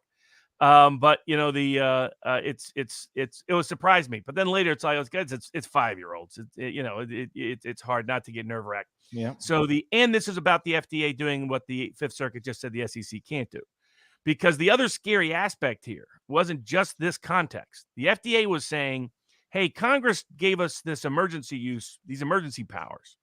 We're just going to, and even though Congress put a bunch of limits on those emergency powers, we get to decide whether those limits apply or not. The way I put it is they got Pandora's box. And they want to say that they get to decide when they open up Pandora's box and that nobody can second guess them, not Congress's limits in the law, not subsequent judicial review, not citizen participation or notice and comment under the Administrative Procedures Act. They get to decide unilaterally whether they get to open that box. Not only that, they get to decide what in Pandora's box they get to use. Not only that, they get to use things that aren't in Pandora's box, grab them from outside Pandora's box and stuff them in and say, voila, we got some magic dust here called emergency powers, and now we can do anything we want without regard to legislative limitations, without regard to constitutional constraints, without regard to citizen influence and interest and input, and without regards to even judicial review. Because they're saying we have no right to sue. Nobody ever has a right to sue. If what they did was emergency power, nobody can sue ever. Nobody can file a citizen petition ever. To petition, unless they authorize it. Unless, in other words, their view is as long as the FDA says we did this in the name of emergency power, that's it. No citizen petitions, no notice and comment, no Administrative Procedures Act, no judicial review, no right to sue, nothing. Zilch. Even if they violate Congress's explicit limitations on that power. They're saying nobody has a right to say whether we did so or not. And so we're challenging their ability to be the legislative, executive, and judicial branch in the field of public health. That the FDA is trying on a scale in the United States what the World Health Organization wants for the globe. And that's why this case is so seminal beyond the COVID context. And so we got up in front of the case, in front of the court. And the court is, we brought the case in the Western District of Texas, the Waco Division. Federal judge there does a lot of high-profile intellectual property cases. And his reputation was that he was an intellectually curious, conscientious judge who had no big government background. And so consequently was less instinctively deferential to government or corporate lawyers than, frankly, a lot of other federal judges are. And he proved that. And what he said was to get to standing, for us to show that we have the right to sue the FDA, there were certain things he felt needed to be looked into as possibly amending the complaint. So he said, I'm going to dismiss the case, but with the right for you to amend it. Just amend it within 45 days, and we'll see whether the arguments hold that you can actually hold the FDA accountable. He was bothered by the possibility that small children may be getting this drug without informed consent, because that's what all these rules are really about. But if And he we was could- bothered by the idea the FDA had limitless power to just do whatever they wanted, whenever they wanted, as long as they said emergency. one parentheses. What is informed? I think I understand what informed consent means, but what does informed consent mean in the legal sense when they say informed consent? It's not just, okay, I've agreed to it. It has a broader, more meaningful definition than that, correct? Oh, absolutely. It's one of the ancient rights preserved under the 9th Amendment to the United States Constitution against the tort of battery, for which sovereign immunity can be a defense, but is not a limitation on the right. And so in this context, informed consent has been further developed throughout the years, both in the common law of the United States, in various statutes, in various medical ethics guidelines, and in the Nuremberg Code itself. The Nuremberg Code has been recognized as what's called a just Kogan's principle, universal principle of international law governing and binding within the United States. That's international law that's actually binding. Anything that's a just Kogan's principle. And there's very few of them, but one of them is informed consent. All of these rules about what the FDA can say in labeling a drug is about informed consent. It's about making sure the person knows what they're getting when they get it. The FDA was not supposed to be a super medical scientific organization. They're supposed to be a labeling accuracy organization. They frankly started out because of Upton Sinclair's The Jungle and other books and other texts and issues at the time that sometimes people were lying to you that, you thought you were buying kidney beans and you ended up with something that was green beans, right? That kind of thing. And so they were just making sure the label in interstate commerce was accurate. Then that extended ultimately to trying to regulate drugs in big pharma, thanks to the Rockefeller Foundation. But that's a whole nother story. That's a hush-hush story for down the road. But in this context, that's what it's all about. It's I, as a individual, know what it is I'm getting. What are the risks of what I'm taking? What are the rewards of what I'm getting? And there needs to be an individualized and a stratified risk chart. The astounding thing here, and this has been true for all the emergency use authorizations, they don't provide any individualized risk chart. They don't provide any stratified risk assessment. They don't even assess by age, by gender, by anything. And not only that, they don't even give how do they determine whether a drug is safe in this context? They don't tell you. How do they define what's effective? They keep changing that. They don't even articulate the standard for safety, a standard for efficacy, not to mention redefining the word vaccine to mean something that it never had historically and doesn't. And this is where it goes to informed consent. What does the ordinary person think a vaccine is? Does an ordinary person who thinks that this is labeled vaccine, do they think this inoculates me? Do they think this prevents transmission of the disease? Do they think this prevents me having disability or death risk from the disease? Because if that's the case, the FDA is lying to a lot of people. No, it's an amazing thing where people, they say the vaccine now means, does it inoculate me? As in, would there be a breakthrough case? And people still they use the word breakthrough, even though it's no longer the exceptional breakthrough. It's effectively the rule. It's shifted from breakthrough cases to it minimizes or decreases or we can just attenuates quote your symptoms. The White House this past week, they said maybe it reduces symptoms. That's what they're down to. It's like for the ordinary person, for informed consent to matter, does that equal vaccine? And our contention in the lawsuit is no, it doesn't. And mislabeling something is not an emergency power anyway. Even if they had immunity under emergency powers, mislabeling drugs to kindergartners is not an emergency power anybody ever gave them. And they didn't do notice and comment. They didn't allow citizen petitions. And they're lying to people, is the claims in the suit. And so what happens next? So you get to amend within a certain period of time. Yep, we amend within 45 days, and we'll be doing I have a bunch of people working on this, associates, law clerks, interns. I got some summer interns that are coming on board. So we got a bunch of people doing a massive research on every single case that's had standing. The Children's Health Defense put out a public call, and you can communicate through them if you're out there now. If you know anybody in the Waco community that where there's either been advertising or marketing that's mislabeled the drug, or in your opinion, or you know of any 5 to 11-year-old that will end up taking it without informed consent. And that's, you could have orphans, foster homes, juvenile facilities. You could have schools where they're doing it even without the parent fully knowing about it. That was a particular concern of the court. Does the parent's role as an intermediary protect the child's informed consent or not?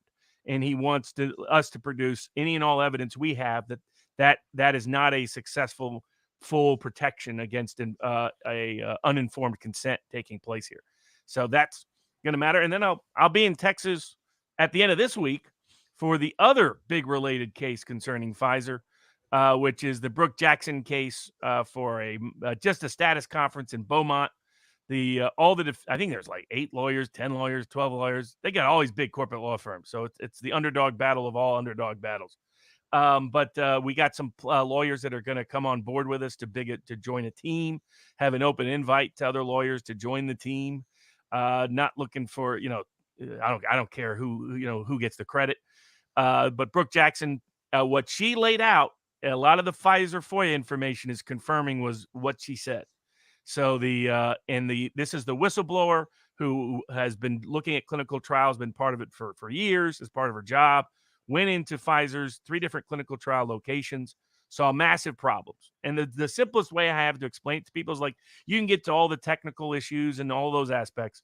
If you walk into a clinical trial and the janitor can see the medical records of somebody's private medical records plastered on the wall in the kitchen cafeteria and can see needles sticking out of garbage bags because they don't even know how to get rid of needles correctly, do you think they really recorded adverse events well? Do you think they got right, things about blinded versus unblinded testing? They got nothing right, and then they lied about it. Now they've brought motions to dismiss. I won't go into how our opposition is going to be because our opposition doesn't have to be filed until August. So no reason to preview it because, a few of them might be watching unnecessarily. I'll just say their claim is another above the law claim. They're saying, hey, we got a special deal with the Defense Department. We can lie all the time now, effectively. That's how I interpret their claim. And so we will be, of course, responding to that. Their other argument is, Judge, please don't allow any discovery to happen. Please stay it until you rule on the motions to dismiss. And we'll see how those turn. We'll see what how the judge rules on those. I'm opposing the motions to stay because I think some discovery should go ahead and start. It's a big, complicated case. I think that we need to find out what happened. Did Pfizer massively lie to the government to take $2 billion and stick it in their pockets or not? And we'll find out. But that case has a hearing at the end of this week. Probably not a consequential hearing because of the status conference. But we'll get some sense of where things are going to go. Amazing. Now, hold on. Before we get to the other, speaking of public calls for action, Robin, I'm going to read a few chats from the Rumble rants. We got Schismatar who says, I'm still shocked Durham is actually real, LOL. Love you guys. Love the hush hush videos, Robert. Thank you very much. We got Hamardic says, is there any way you can file a lawsuit for mental distress from the pandemic? I am noticing such serious anxiety from my students. Some others are calling it PTSD. I think it's generalized anxiety. I think it's obvious generalized damages, but who are you going to sue? We didn't know. We didn't know that locking kids down was going to cause serious problems. Jenny C says, happy 43rd birthday, Viva. Thank you for what you do from North Carolina. I think I got to that one. Grunt 167 says, topless Viva was just a teaser. If you want more, just sign up for his OnlyFans. Not yet. And that's it. Okay. But Robert, speaking of calling to the public for aid, Elongate, we're going to get into Elongate in a second. He put out a tweet yesterday looking for street fighters, lawyers to help him with his cases. I said, if you humorously, but not so humorously said, retweet if you think I'm one of the guys.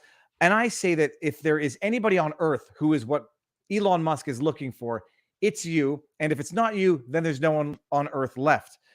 Did you hear back from Elon yet? No.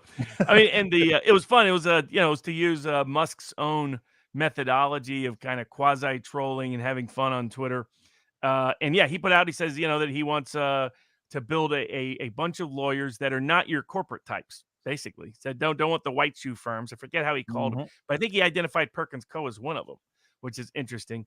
But that he wanted to build a team of lawyers to defend himself in what he it clearly anticipates is going to be a major battle in the court of public opinion and in the courts of law because the system may come after him related to various public statements he's making. Not only the commitment of that's what I put out. Should I do it? Just retweet. Peeps, for yes, because that's here's the tweet. The tweet is in the chat, and I will back up and show you my answer, which was, I think we just found the fourth eternal truth. Barnes Law is the one. Elon Musk, and look at this GIF. I mean, it could be more. There are perfect. so many great gifts. So you put the tweet out, and no news yet. But Robert, so let's just like delve a Well, little I bit think into. it's. I mean, actually, if people go to the hush hush on Elon Musk and some of the bourbons that they've been following, the bourbon with Barnes, which I do 3 or 4 times a week at vivabarneslaw.locals.com. My speculation was that even before Musk entered this, that there may be some backdoor issues going on.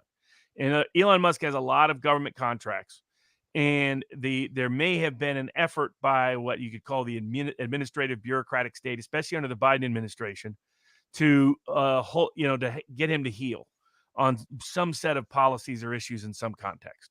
And he had decided to push back against that. And once he decided to push back against that, he knew he was going to get civil and criminal investigations, public harassment, Me Too, and all the rest. And I think he was partially preempting that by just coming out and saying, hey, maybe by going in and trying to buy Twitter, return it to its free speech base, and build. I think he realized he had too few allies in the Democratic Party. That is an unreliable constituency. They will all ultimately all serve the state at a fundamental level. So that, whereas on the other hand, people on the right are much more willing to fight the state. And so I think he decided that he made a calculated choice, is my guess. This is all speculation. And I speculated this before he was even making the full Twitter purchase bid and the rest. That this would be a smart strategy. If you know they're going to come for you anyway, get out in front of it. Promote free speech, criticize Biden, talk about being a Republican, such that when they go public with the fact they're coming after you, you've reframed the narrative. And I still think, whatever you think about Elon Musk, whether you like him or hate him, think he's a genius or a grifter, everybody agrees the man's a master marketer at a minimum. And I mean, he's at Trump level and sometimes even exceeds it in certain respects. And the guy's just at a different level in that skill set. And so, and he goes in to buy Twitter. He's able to get Twitter to back down from trying to poison pill it. And then he exposes that, in fact, Twitter may be, like all of big tech, one big massive scam run on bots, which Twitter went nuts about, saying it violated the non-disclosure agreement that they had as part of the purchase deal. You can't disclose the fact that we're not respecting our end of the bargain to open up the books to material elements that we've been filing in public filings for the last 10 years. No, and now we're going to try to force the sale apparently. But yeah, I mean, he may get it at a discounted price. Then he talked about how he feels more like a moderate Republican these days, and he even joked about Bill Gates. He said, if you ever want to decrease your certain appetites, just take a look at Bill Gates and those appetites will disappear quite quickly. Stuff like that. I mean, he was having a lot of fun with this stuff. So he's going after a lot of powerful. He went after indirectly George Soros. And it wouldn't surprise me. If you're someone in his space, you get targeted by this sort of globalist hierarchy, deep state establishment folks. Whatever you want to label you want to put on them, the institutional powers that be, to be on their page. That's why, they want you to join the clubs. They want you to go to the charity balls. They want all those events. They want you to prove your allegiance. And Trump throughout his life that was a sign about Trump. He was the first president in a long time to have never gone to Bohemian Grove, never joined an elite traditional country club, formed his own instead. That was very Trumpish. But was one of the very few presidents to ever get elected that was that way. And Musk comes from a very similar independent relative background. And the system's not going to trust somebody with that kind of financial power not necessarily being on board. And I think they attempted to coerce him to be on board. And he responded by no thanks, and has decided he's going to wage political legal war in advance before he gets Alex Jonesed. There's a very dubious Me Too allegation that came out against him as soon as he started saying free speech and maybe Republicans make more sense, etc.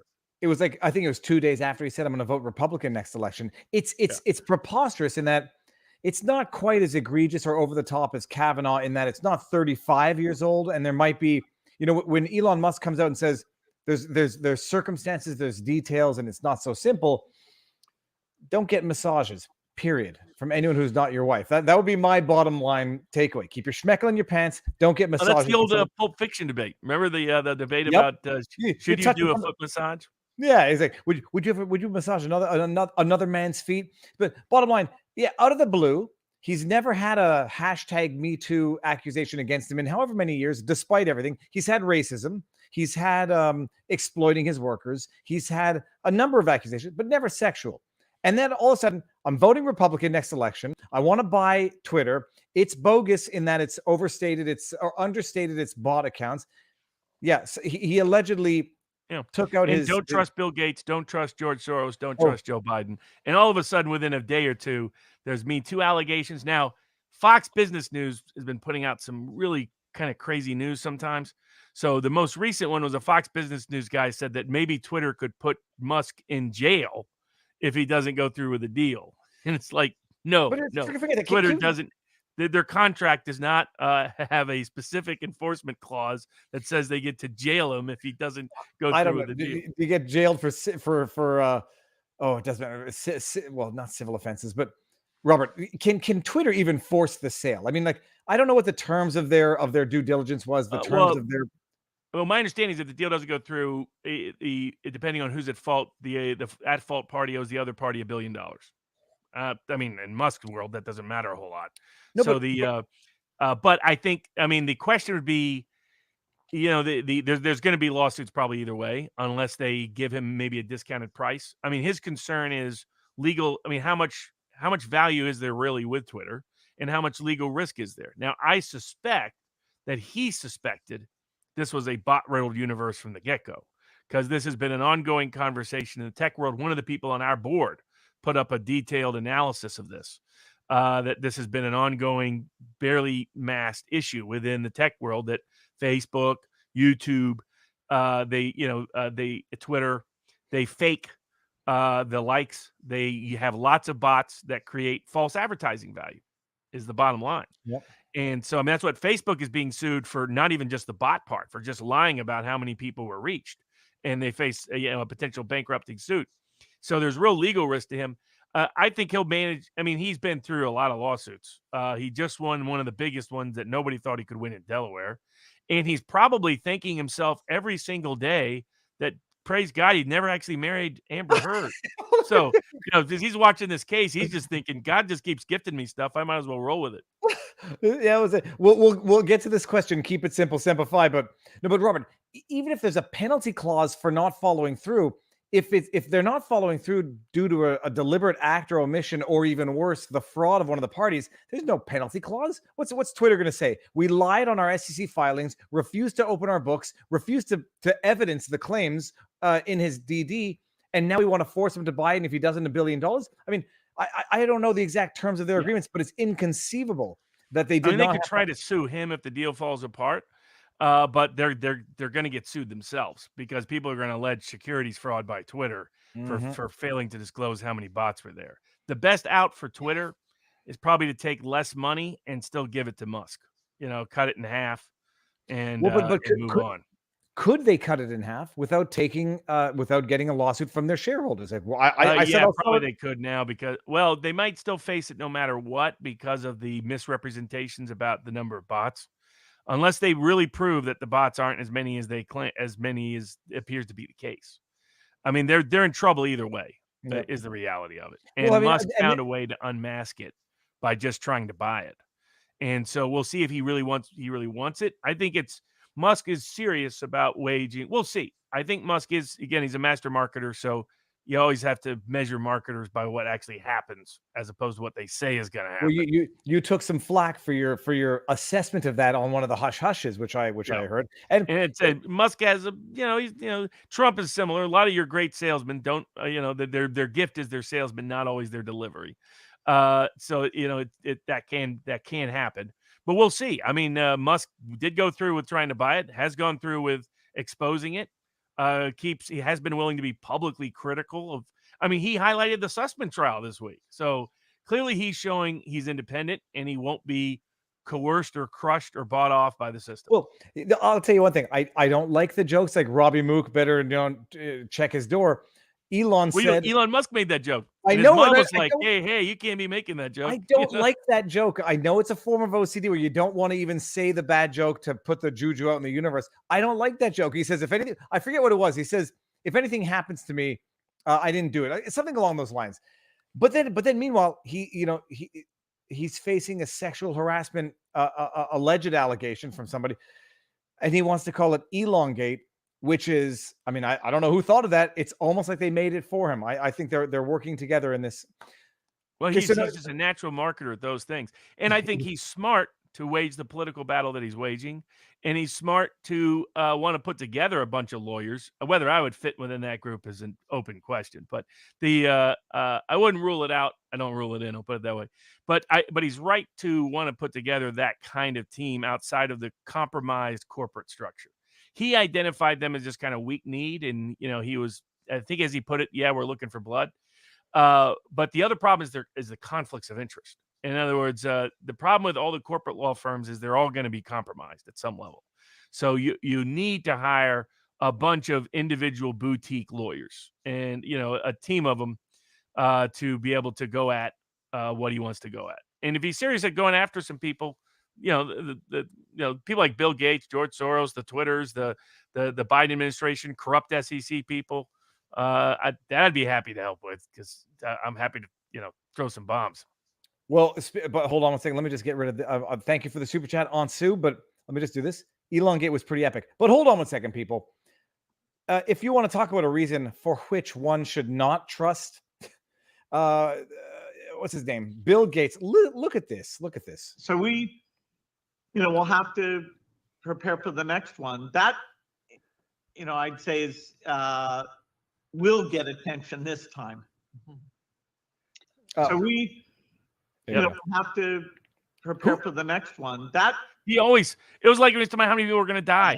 He was always smiling, get but it was like whenever he talked about how many people were going to die from the pandemic, his smile get bigger and bigger and bigger. No, and it's weird because like I've watched enough of Bill Gates to know that he's not normally like that. So maybe he's super nervous, or maybe no, it isn't. Maybe all the people I get to kill, all the people I get to kill. Oh, so Elongate, okay, they can force it if there's no fault, whatever. He'll pay $1 billion if he backs out. I think there's fault and fraud, but I think Twitter's in trouble no matter what. Yep. Yeah, that was going to be the question. Let's just say the bot accounts represent 20% and not 5%.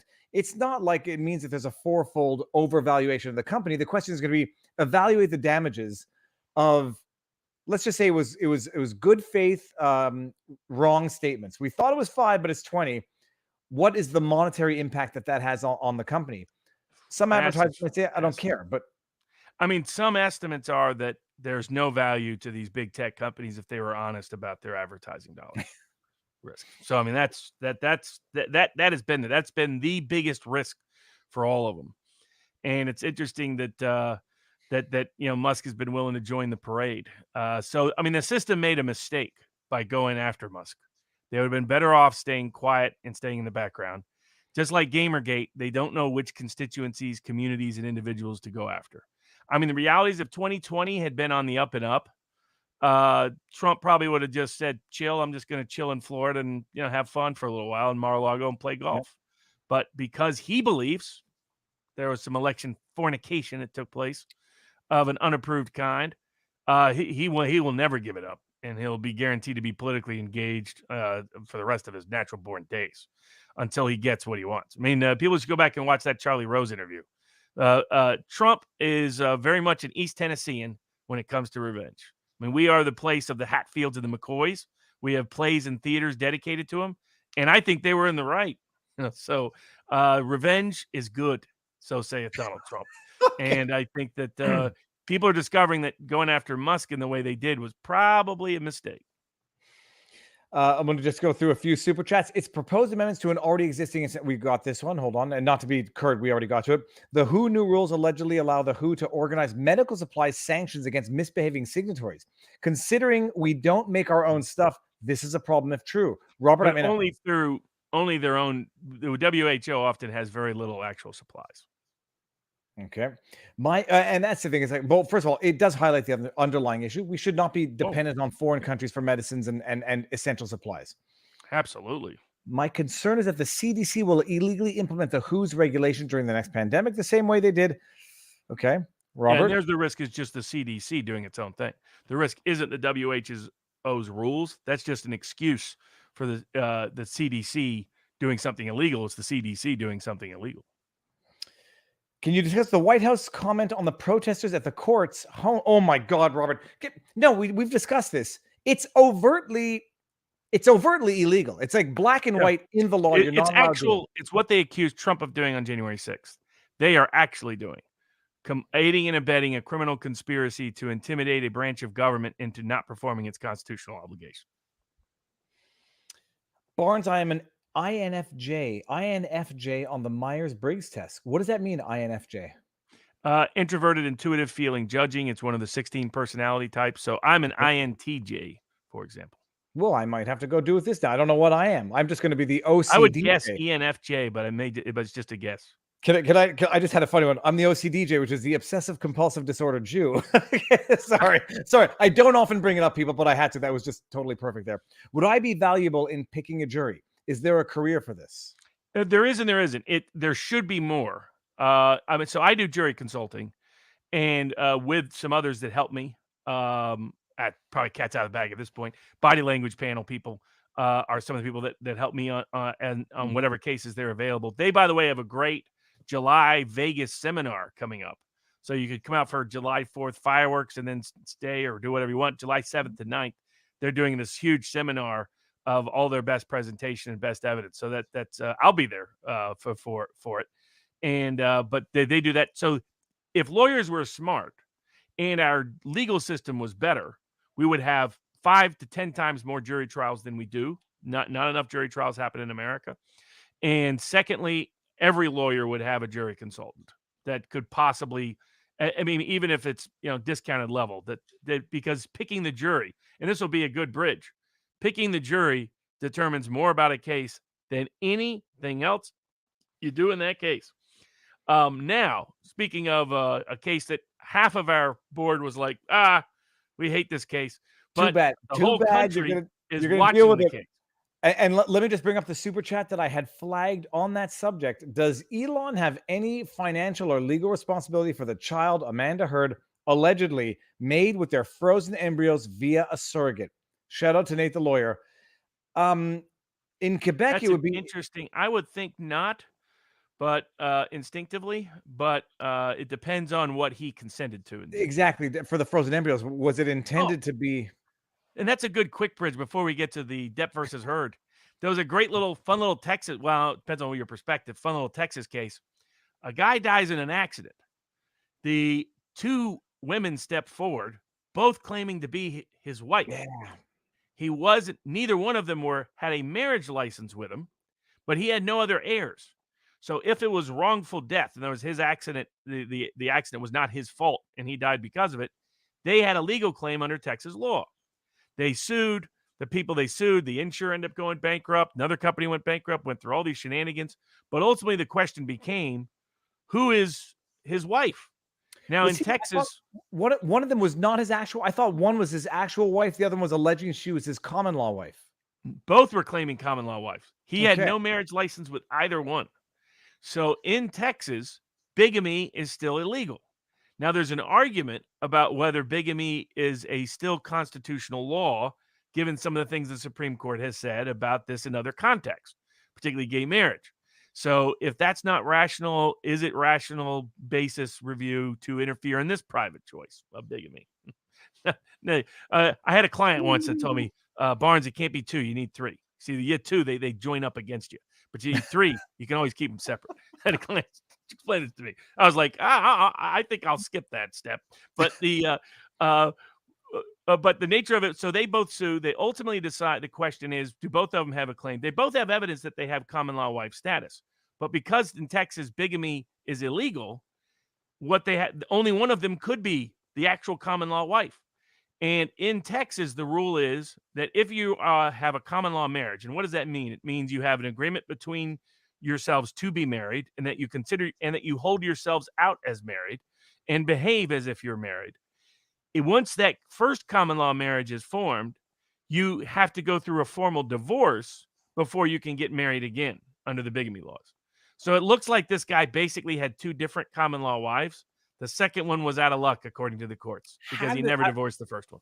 Well, I mean, forget that. I don't even know how you do that at the same time unless you do it one after the other, but you broke up with one and then went with the other. How long do you have to be together with someone in Texas for a common law wife in the first place? No set time period. It's context you can take into consideration, but really it's just, did you consider yourselves husband and wives? Did you hold yourself out as husbands and wives? Mhm. And did you cohabitate and do other things that husband and wives would typically do? And so length of time can be significant, can factor into whether or not that was cohabitation with a commitment, et cetera, but it's not a requirement one way or the other. Okay. And people forget that common law marriage still exists in America. Here we go. And keep it simple. This is Semper Fi. Keep it simple, Semper Fi. This week, on Nate the Lawyer, I learned Amanda Heard's child was hatched from an embryo she made with Elon Musk via a surrogate mother. Does Musk have any legal? If it's, I don't think so, I no. think, well, Not if unless he agreed to it. Not but I unless mean, agreed. he obviously Now, agreed to it. To say, That's always the question it's a derivation of the Roe v. Wade debate. Did the man agree to have once a child is born, you have child support obligations when that child is born in a particular manner. The question is whether this surrogacy structure, whether one, he was aware, that doesn't always matter, actually, in a child support context. Who knows? I'd have to look. That's a distinct legal question that I honestly can say I haven't had to answer. I think the chatter's referring to Amber Heard. No, I don't, because I think the sister's name is Whitney, but that'd be it. Yeah, who knows? Maybe there'd be a trial equal to Johnny Depp versus Amber Heard, Elon Musk versus. He's got a lot of. And you know what? Everyone would find time for that because that would be not Hollywood stuff. That would be reproductive rights issue stuff. Let me read this one before we get in there, Robert. Britt Cormier put this up a while ago, and I want to thank him for this. Viva, cigars were made to be smoked. In fact, you can say it is their sole purpose on this earth. If you don't smoke them, you make them sad and keep them from fulfilling their destiny. But you would choose to hold them back in life. Catching up. Britt Cormier, I agree with you. I'm not going to smoke cigars. They still always make me nauseous, but maybe one day I'll find a beautiful cigar that will make me not nauseous. A brief First Amendment case, great win by the Federalist Society, showing you how nuts the administrative state is getting. And just also the Fifth Circuit, the rehearing petition for rehearing on bonk challenging the federal employee vaccine mandate has been filed. The actual case, the brief I put up at vivabarneslaw.locals.com. You can read about it there. They're waiting for the rehearing on bonk to occur. They should win and have the federal employee mandate set aside because what they interpreted as the rules to mean did not make sense, in my opinion. But also the Federalist Society. So there was I think it's Vice decided to unionize. And so I think it's Ben Domenech. If I got his name mispronounced, sorry, I mispronounced everybody's name. Put out a tweet that said, hey, if any of you other Federalist workers, and there's only like 6 of them now, this is some writers, editors, but they put out a lot of good stuff. He says, if any of you guys decide to unionize, if I hear one word of it, it's back to the salt mines for you. So some little lefty in Boston writes a complaint to the National Labor Relations Board saying that the Federalist publication, is not Federalist Society, the Federalist publication, separate from the Federalist Society, has violated labor laws with this tweet. And they manipulate where the case is heard, how it's held, and the National Board of Labor Relations Board agrees. It's all of it's nuts. It's like, how is somebody who's not even an employee filing a labor complaint when nobody at the source of employment has any complaint, and the National Labor Relations Board is going to fine them for a tweet, for a satirical tweet? Thankfully, the Third Circuit Court of Appeals, which heard the case because the Federalist is organized in Delaware, where the Third Circuit, one of the states, Third Circuit presides over, says ultimately they had split decision. They said, yes, anybody can file a complaint about any employer to the National Labor Relations Board, which I think is a misapplication of the law. And if it is the law, it needs to be either reinterpreted or rewritten. Reinterpreted in the meaning that it violates the Constitution because that gives them too much discretion, or alternative based on the Fifth Circuit decision, or alternatively, Congress got to change that. Anybody can file any complaint against you, regardless of their connection to employees, and somebody who's unaggrieved can, for political purposes, use the National Labor Relations Board to do cancel culture. You're viewing it the wrong way. They're democratizing the complaint process. Exactly. Insane. But luckily, the Third Circuit did say that this was clearly First Amendment speech, because the National Labor Relations Board's authority, when something is pure speech, is they have to determine it is a true threat. So that true threat jurisprudence we've talked about in other contexts. And a true threat is an imminent risk of real cognizable harm. This clearly was not. And so they said this was First Amendment protected. This is not within the context of the rules. The National Labor Relations Board was completely wrong. Also mentioned how they handled evidence and venue was not good form and overturned it. Big win for the Federalists. Good win for them to fight it and contest it as much and as long as they did. And, given the joke was originally about salt mine, I'm sure the salt will flow, in the salty cracker phrase, from the lefties who are unhappy they can no longer weaponize the National Labor Relations Board to censor and suppress speech. We got Bob Gnarly on Rumble Rant says, my son was booted from the Alabama National Guard at the end of June unless he gets the Fauci juice. Does he have any recourse? Yeah. I mean, there's a bunch of people that have filed suit, National Guard people that have filed suit. So that suit is, there's a bunch of suits pending for the military, for members of the National Guard, for federal employees, others. And hopefully they'll make good rulings. And I think that Fifth Circuit en banc petition will be granted. And I think they will reverse what the panel did and determine that, in fact, yes, you don't have to wait to be fired to bring a challenge to an unconstitutional action that's about ongoing unconstitutional coercion that's depriving you of your religious expression rights on a daily basis. That's the claim, and they did a really good job in the petition for rehearing focusing upon that. I just got a notification from Matt Christensen, and it's called Hillary to kill Robbie Moog. I mean, okay, it's fun. It's not funny, people. It's actually tragic that everybody's making this joke at the same time. Robert, Tyson Foods. Yeah, I mean, we're waiting for the federal judge to make a ruling representing a bunch of people across the country. There's pending EEOC complaints, pending attorney general investigations in multiple states, and waiting on the motion to dismiss by Tyson to be adjudicated by the federal court in the Western District of Tennessee. And there'll probably be a bunch more suits pending and coming forward. Now, the big case. This is a good idea. Can we get Dinesh D'Souza and do like a live time watch, pause, comment, take questions on the documentary on Rumble? Oh, sure. I'm happy to do something like that. So the either on his locals channel or on Rumble or wherever else. But but yes, the big case everybody's talking about in the LawTube universe is, of Johnny course, Depp. And Robert, they're calling. Okay, so people, I know if you don't like it, we've done enough important stuff. 2 hours, we can take it back a notch now and say they're calling Amber Heard is calling Johnny Depp as a defense witness tomorrow. I'm going to be streaming in as much as I can. I think we have to stop early, but I'll stream for a bit tomorrow. Robert, what's your take on this?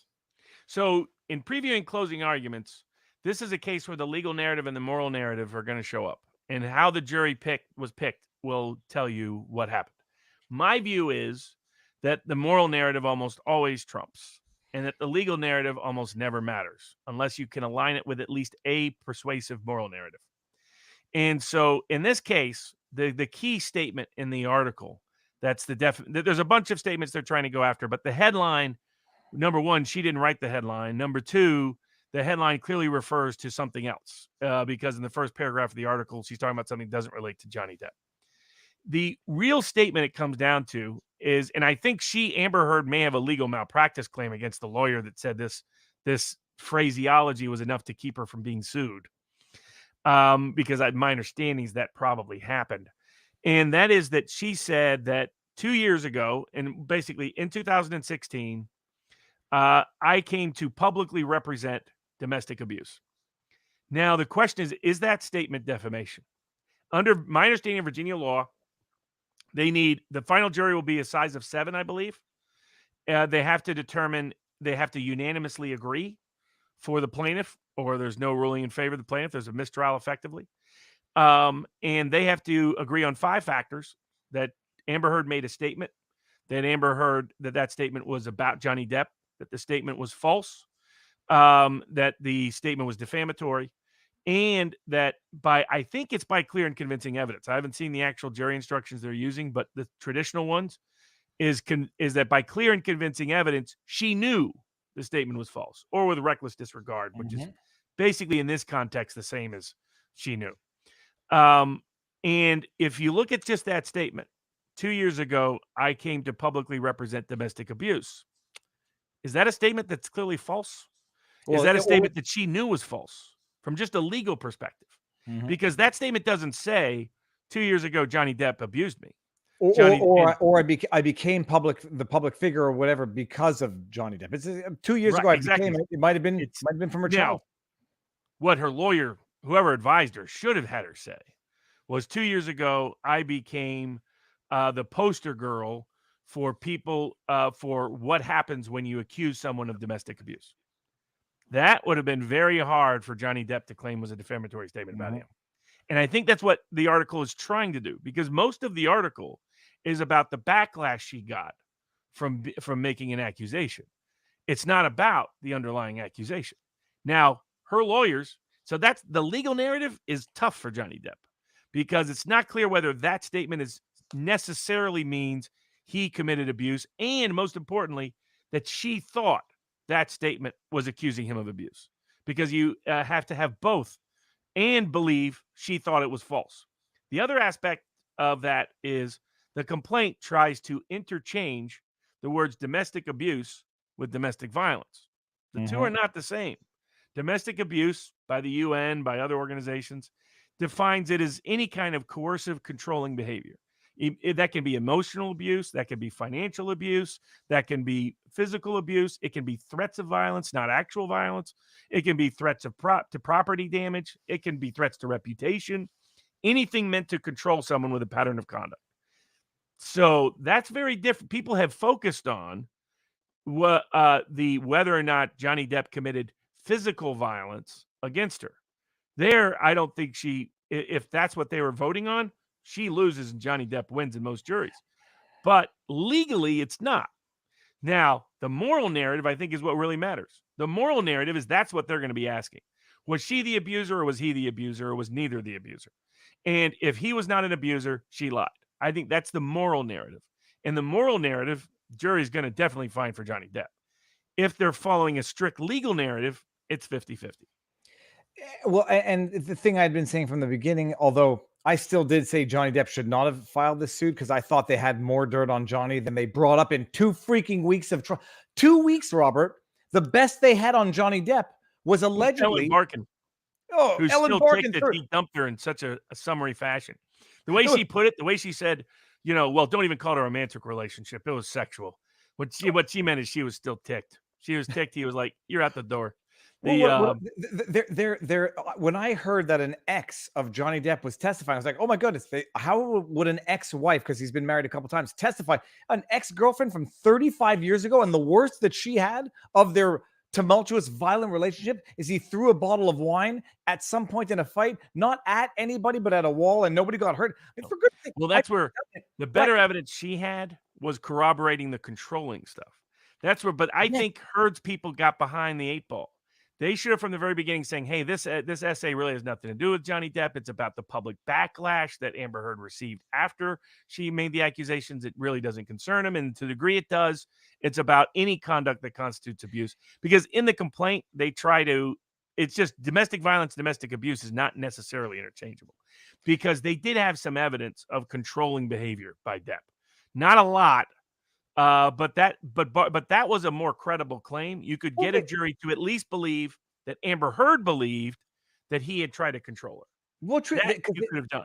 They had evidence of, I'll call it verbal abuse. They've had evidence of, some heated call. If some unfortunate text. Don't text your friends, folks, about if you're in a dispute with anybody. Don't text about burning their bodies or things like that. So they had some evidence at the very least of aggressive texts, some heated, some of the recordings. If her allegations of domestic violence or abuse were verbal abuse, that would have been fine. Or just controlling behavior, just like controlling what movie she did. Jealousy can be a form of coercive, controlling, emotional, abusive behavior. Things like a smart legal team for her would have not let her go into these allegations. The behavior panel has broken down her testimony and it looks terrible. Now, I think the cross was okay. A lot of people love the cross. Yeah. They're confusing the quality of the evidence with the quality of the cross. the evidence is so bad against Amber Heard on these physical abuse allegations, and I pledged it means I didn't give it to you, but I pledged it to you.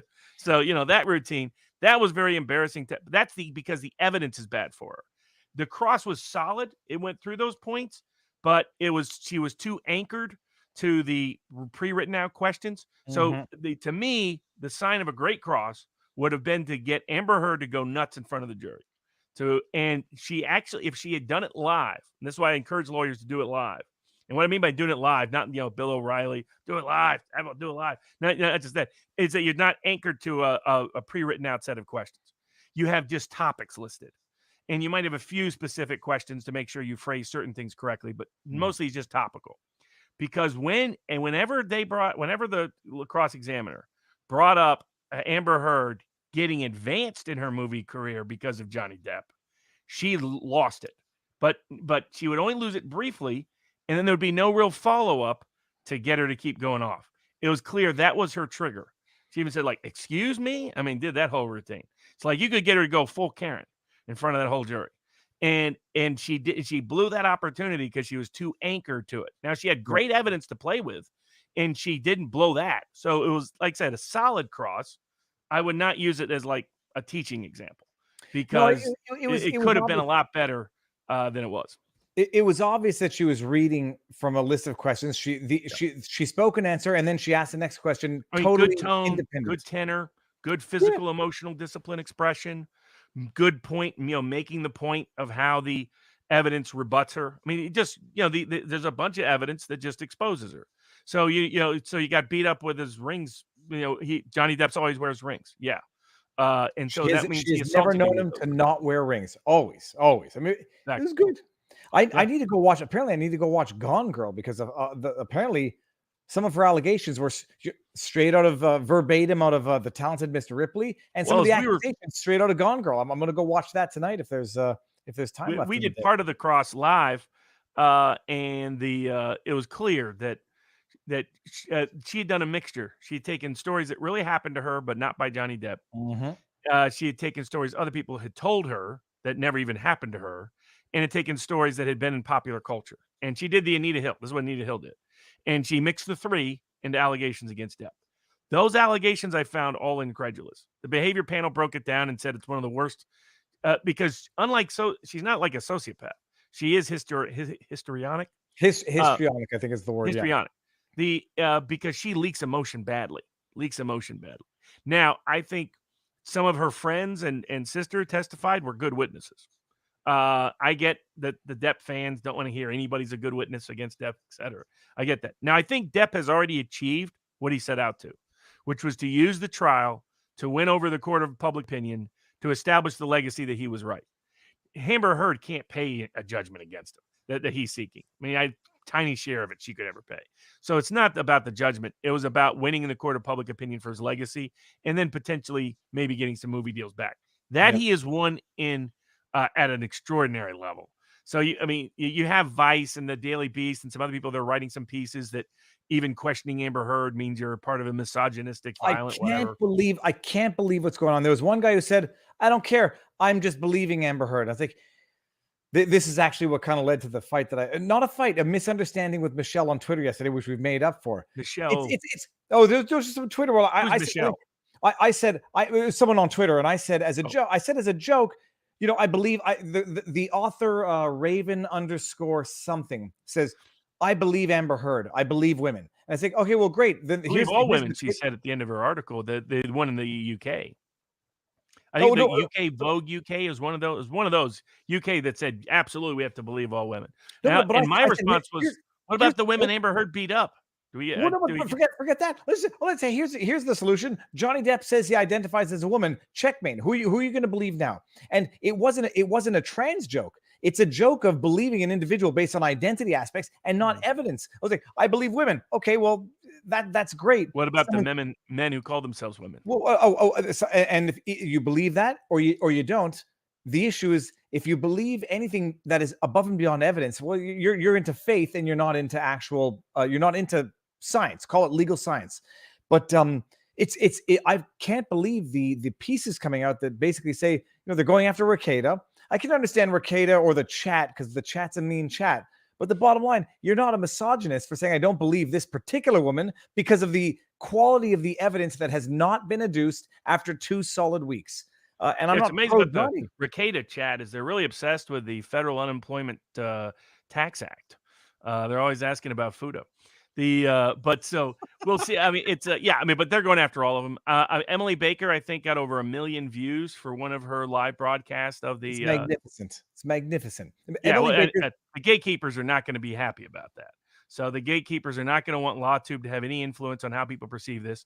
I think the social impact of this case is that Me Too can be Men Too. I mean, that was already known, but it will be, if verdict goes a certain way, it will be seen as maybe bookmarking the end of the Me Too movement's popular dominance, excluding Men Too. And then otherwise, it's just an interesting celebrity case that had some evidentiary value. You can see judges misapply the hearsay rule on every day, basically every other minute. And you could see, I thought average lawyering for the most case, for the most, and then I think mostly the Amber Heard side had the much worse evidence. Well, But they could have structured this case a lot better given how vague her statements were. they could have said I was a victim of verbal abuse, controlling behavior. Yes, I Just stick to instigated that. it. That's it. That's it. Not bottle. And, Not and you have bottled him up. on tape saying some unfortunate things. You got him on some text saying some unfortunate things. You got Ellen Barkin, the one ex of all of Johnny Depp's ex, the one that didn't like being basically she was friends with benefits, but without the friends part.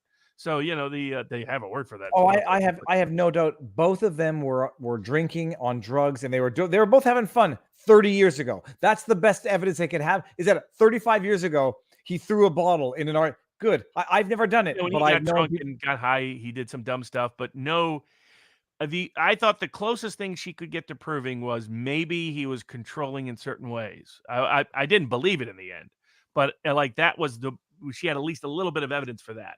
She really, and some emotionally harsh things said that you could imagine that she thought, and that's what if I was presenting her defense, it would be very simple. In other words, did she believe that Johnny Depp behaved badly towards her? Because that's what abuse really is. And that's it. And that's what you're here to decide. Do you believe there's clear and convincing evidence that Amber Heard did not believe Johnny Depp did anything bad to her? I mean, the reality, and then I would play off the prejudices that people have about people who get drunk and high and say, come on, we've all been around friends that, do a little bunch of this, do too much of this. You need a little Jekyll and Hyde. We heard some of the tapes. We saw some of the exes, like Johnny, but, he wasn't always the best in this situation. And this article really wasn't about him anyway. He just kind of imagined it was. And his real reason why he lost these movie deals, too much of this, and just do it that way. Like the beginning, a good closing statement is Harrison Ford's character in the movie regarding Henry, which is one of the most brutal. He manages to tell a closing argument that convinces the jury to screw a disabled old guy, right? But he does it in such a brilliant manner. It's like, all right, there, that's how you do that when you got a popular person on the other side. If I'm Depp's people, I make this just about Amber Heard. Say, do you believe Amber Heard or not? Do you believe she's a hopeless, helpless liar and abuser or not? I can't wait. If you believe she's a liar, you believe she's an abuser, you know what the verdict needs to be, you know what the verdict is, you know what the verdict requires. She's guilty. She lied right to your face, day after day, hour after hour, minute after minute, trying to look you down while she told the lies. Lies that were caught by the photos, lies that were caught by third-party witnesses, lies that were caught by even police who showed up at the scene at the time, lies who were caught by every independent source of corroborative evidence we have. She claims she was beaten up in such a horrific, terrible way. The next day, she's wearing a backless dress to a big popular event and smiling from ear to ear. So, I mean, you just take it apart one by one and make that the focal. And we're going to see the closing arguments are going to be amazing. And I'm saying this, like, people talk about my nose being big and red. I bumped my nose when I was swimming in the family neighbor's pool, and I was looking for goggles, and I bumped my nose on the ground. Just bumping it, it's swollen, it's bruised, and it hurts. If she had sustained the abuse that she alleges she did, you're not on James Corden the next day immaculate. So we'll see. Closing arguments are going to be amazing. I'm They're gonna set for live stream Friday, a no little matter bit. what. It's gonna be Friday, no more, no matter Yep, what. and then I it's think done. most of Then the we move interesting on. evidence is presented. If the Herd's team calls Depp, it means they're desperate and think they're going to lose. Now, Yep. a lot of people are watching the jury, reading the jury. I'm deeply skeptical that that's a case. You can't read almost anything into that. I can guarantee you that from learned experience. Very hard. Juries know they're being watched, so you don't know why they don't appear to be paying attention if they're not. You're not making eye contact. Very hard to know. It can often be exactly the opposite of what you think. And so it's very, very tough to read a jury unless you know tons about them and you've been watching them the whole time and you can watch their lower body language, things that nobody is doing. So so I get people are trying to do what they can do, but my view is I think the moral narrative trumps. Amber Heard's team made a tactical mistake about making this about physical violence, Yep. making this about Amber Heard, and I think the moral narrative Grotesque, he loses. grotesque physical violence. It was Oh, not. It was not. I mean, she just kept adding to it. It's like, don't, but liars have a tendency to do that.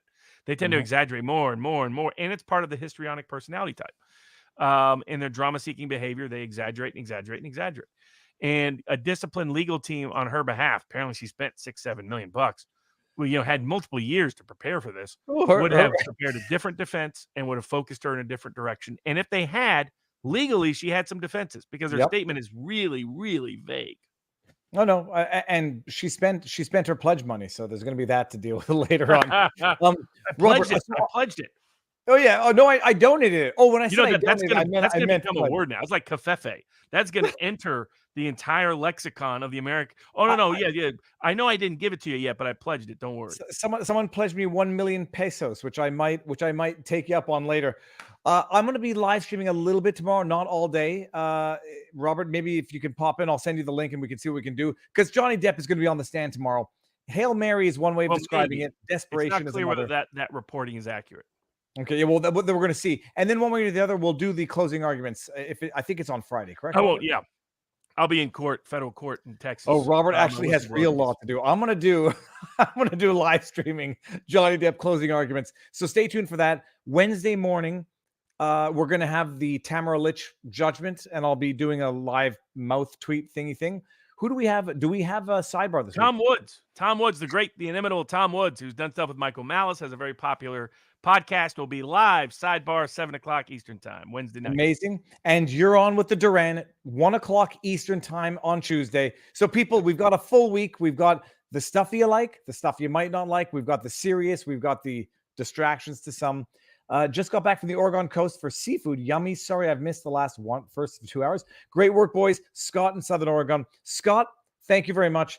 Tomorrow's my birthday. You won't stop hearing about it all day long. But I'm going to go live for maybe 4 or 5 hours, and we'll see. Robert, stick around. We'll say our proper goodbyes. People, the merch store is up live.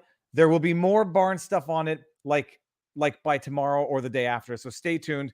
And that's it. Do we have the Viva Barnes University stuff? We do. We've got the VBU. And you even got a big model to model it for us. Well, I swapped it with Marion. We had models that I think we went back to a Marion and Viva picture just to fill the template. Robert, the picture I was referring to Marion. Say it again. I was referring to Marion. That was a compliment. Oh, sorry. I thought you saw the previous version when it was too strange. Pick up on that instinctively. But one day, Robert, it'll be me and you holding hands. Although you're gonna have to, I'll either stand on I'll stand on a stool, or you will stand in a ditch. Robert, stick around. We're gonna say our proper goodbyes. Everyone in the chat, thank you as always. I'll see you live tomorrow. Robert, will see you on the Duran Tuesday, and enjoy the 2.5 hours left of the weekend. People, go be well. Talk to you soon.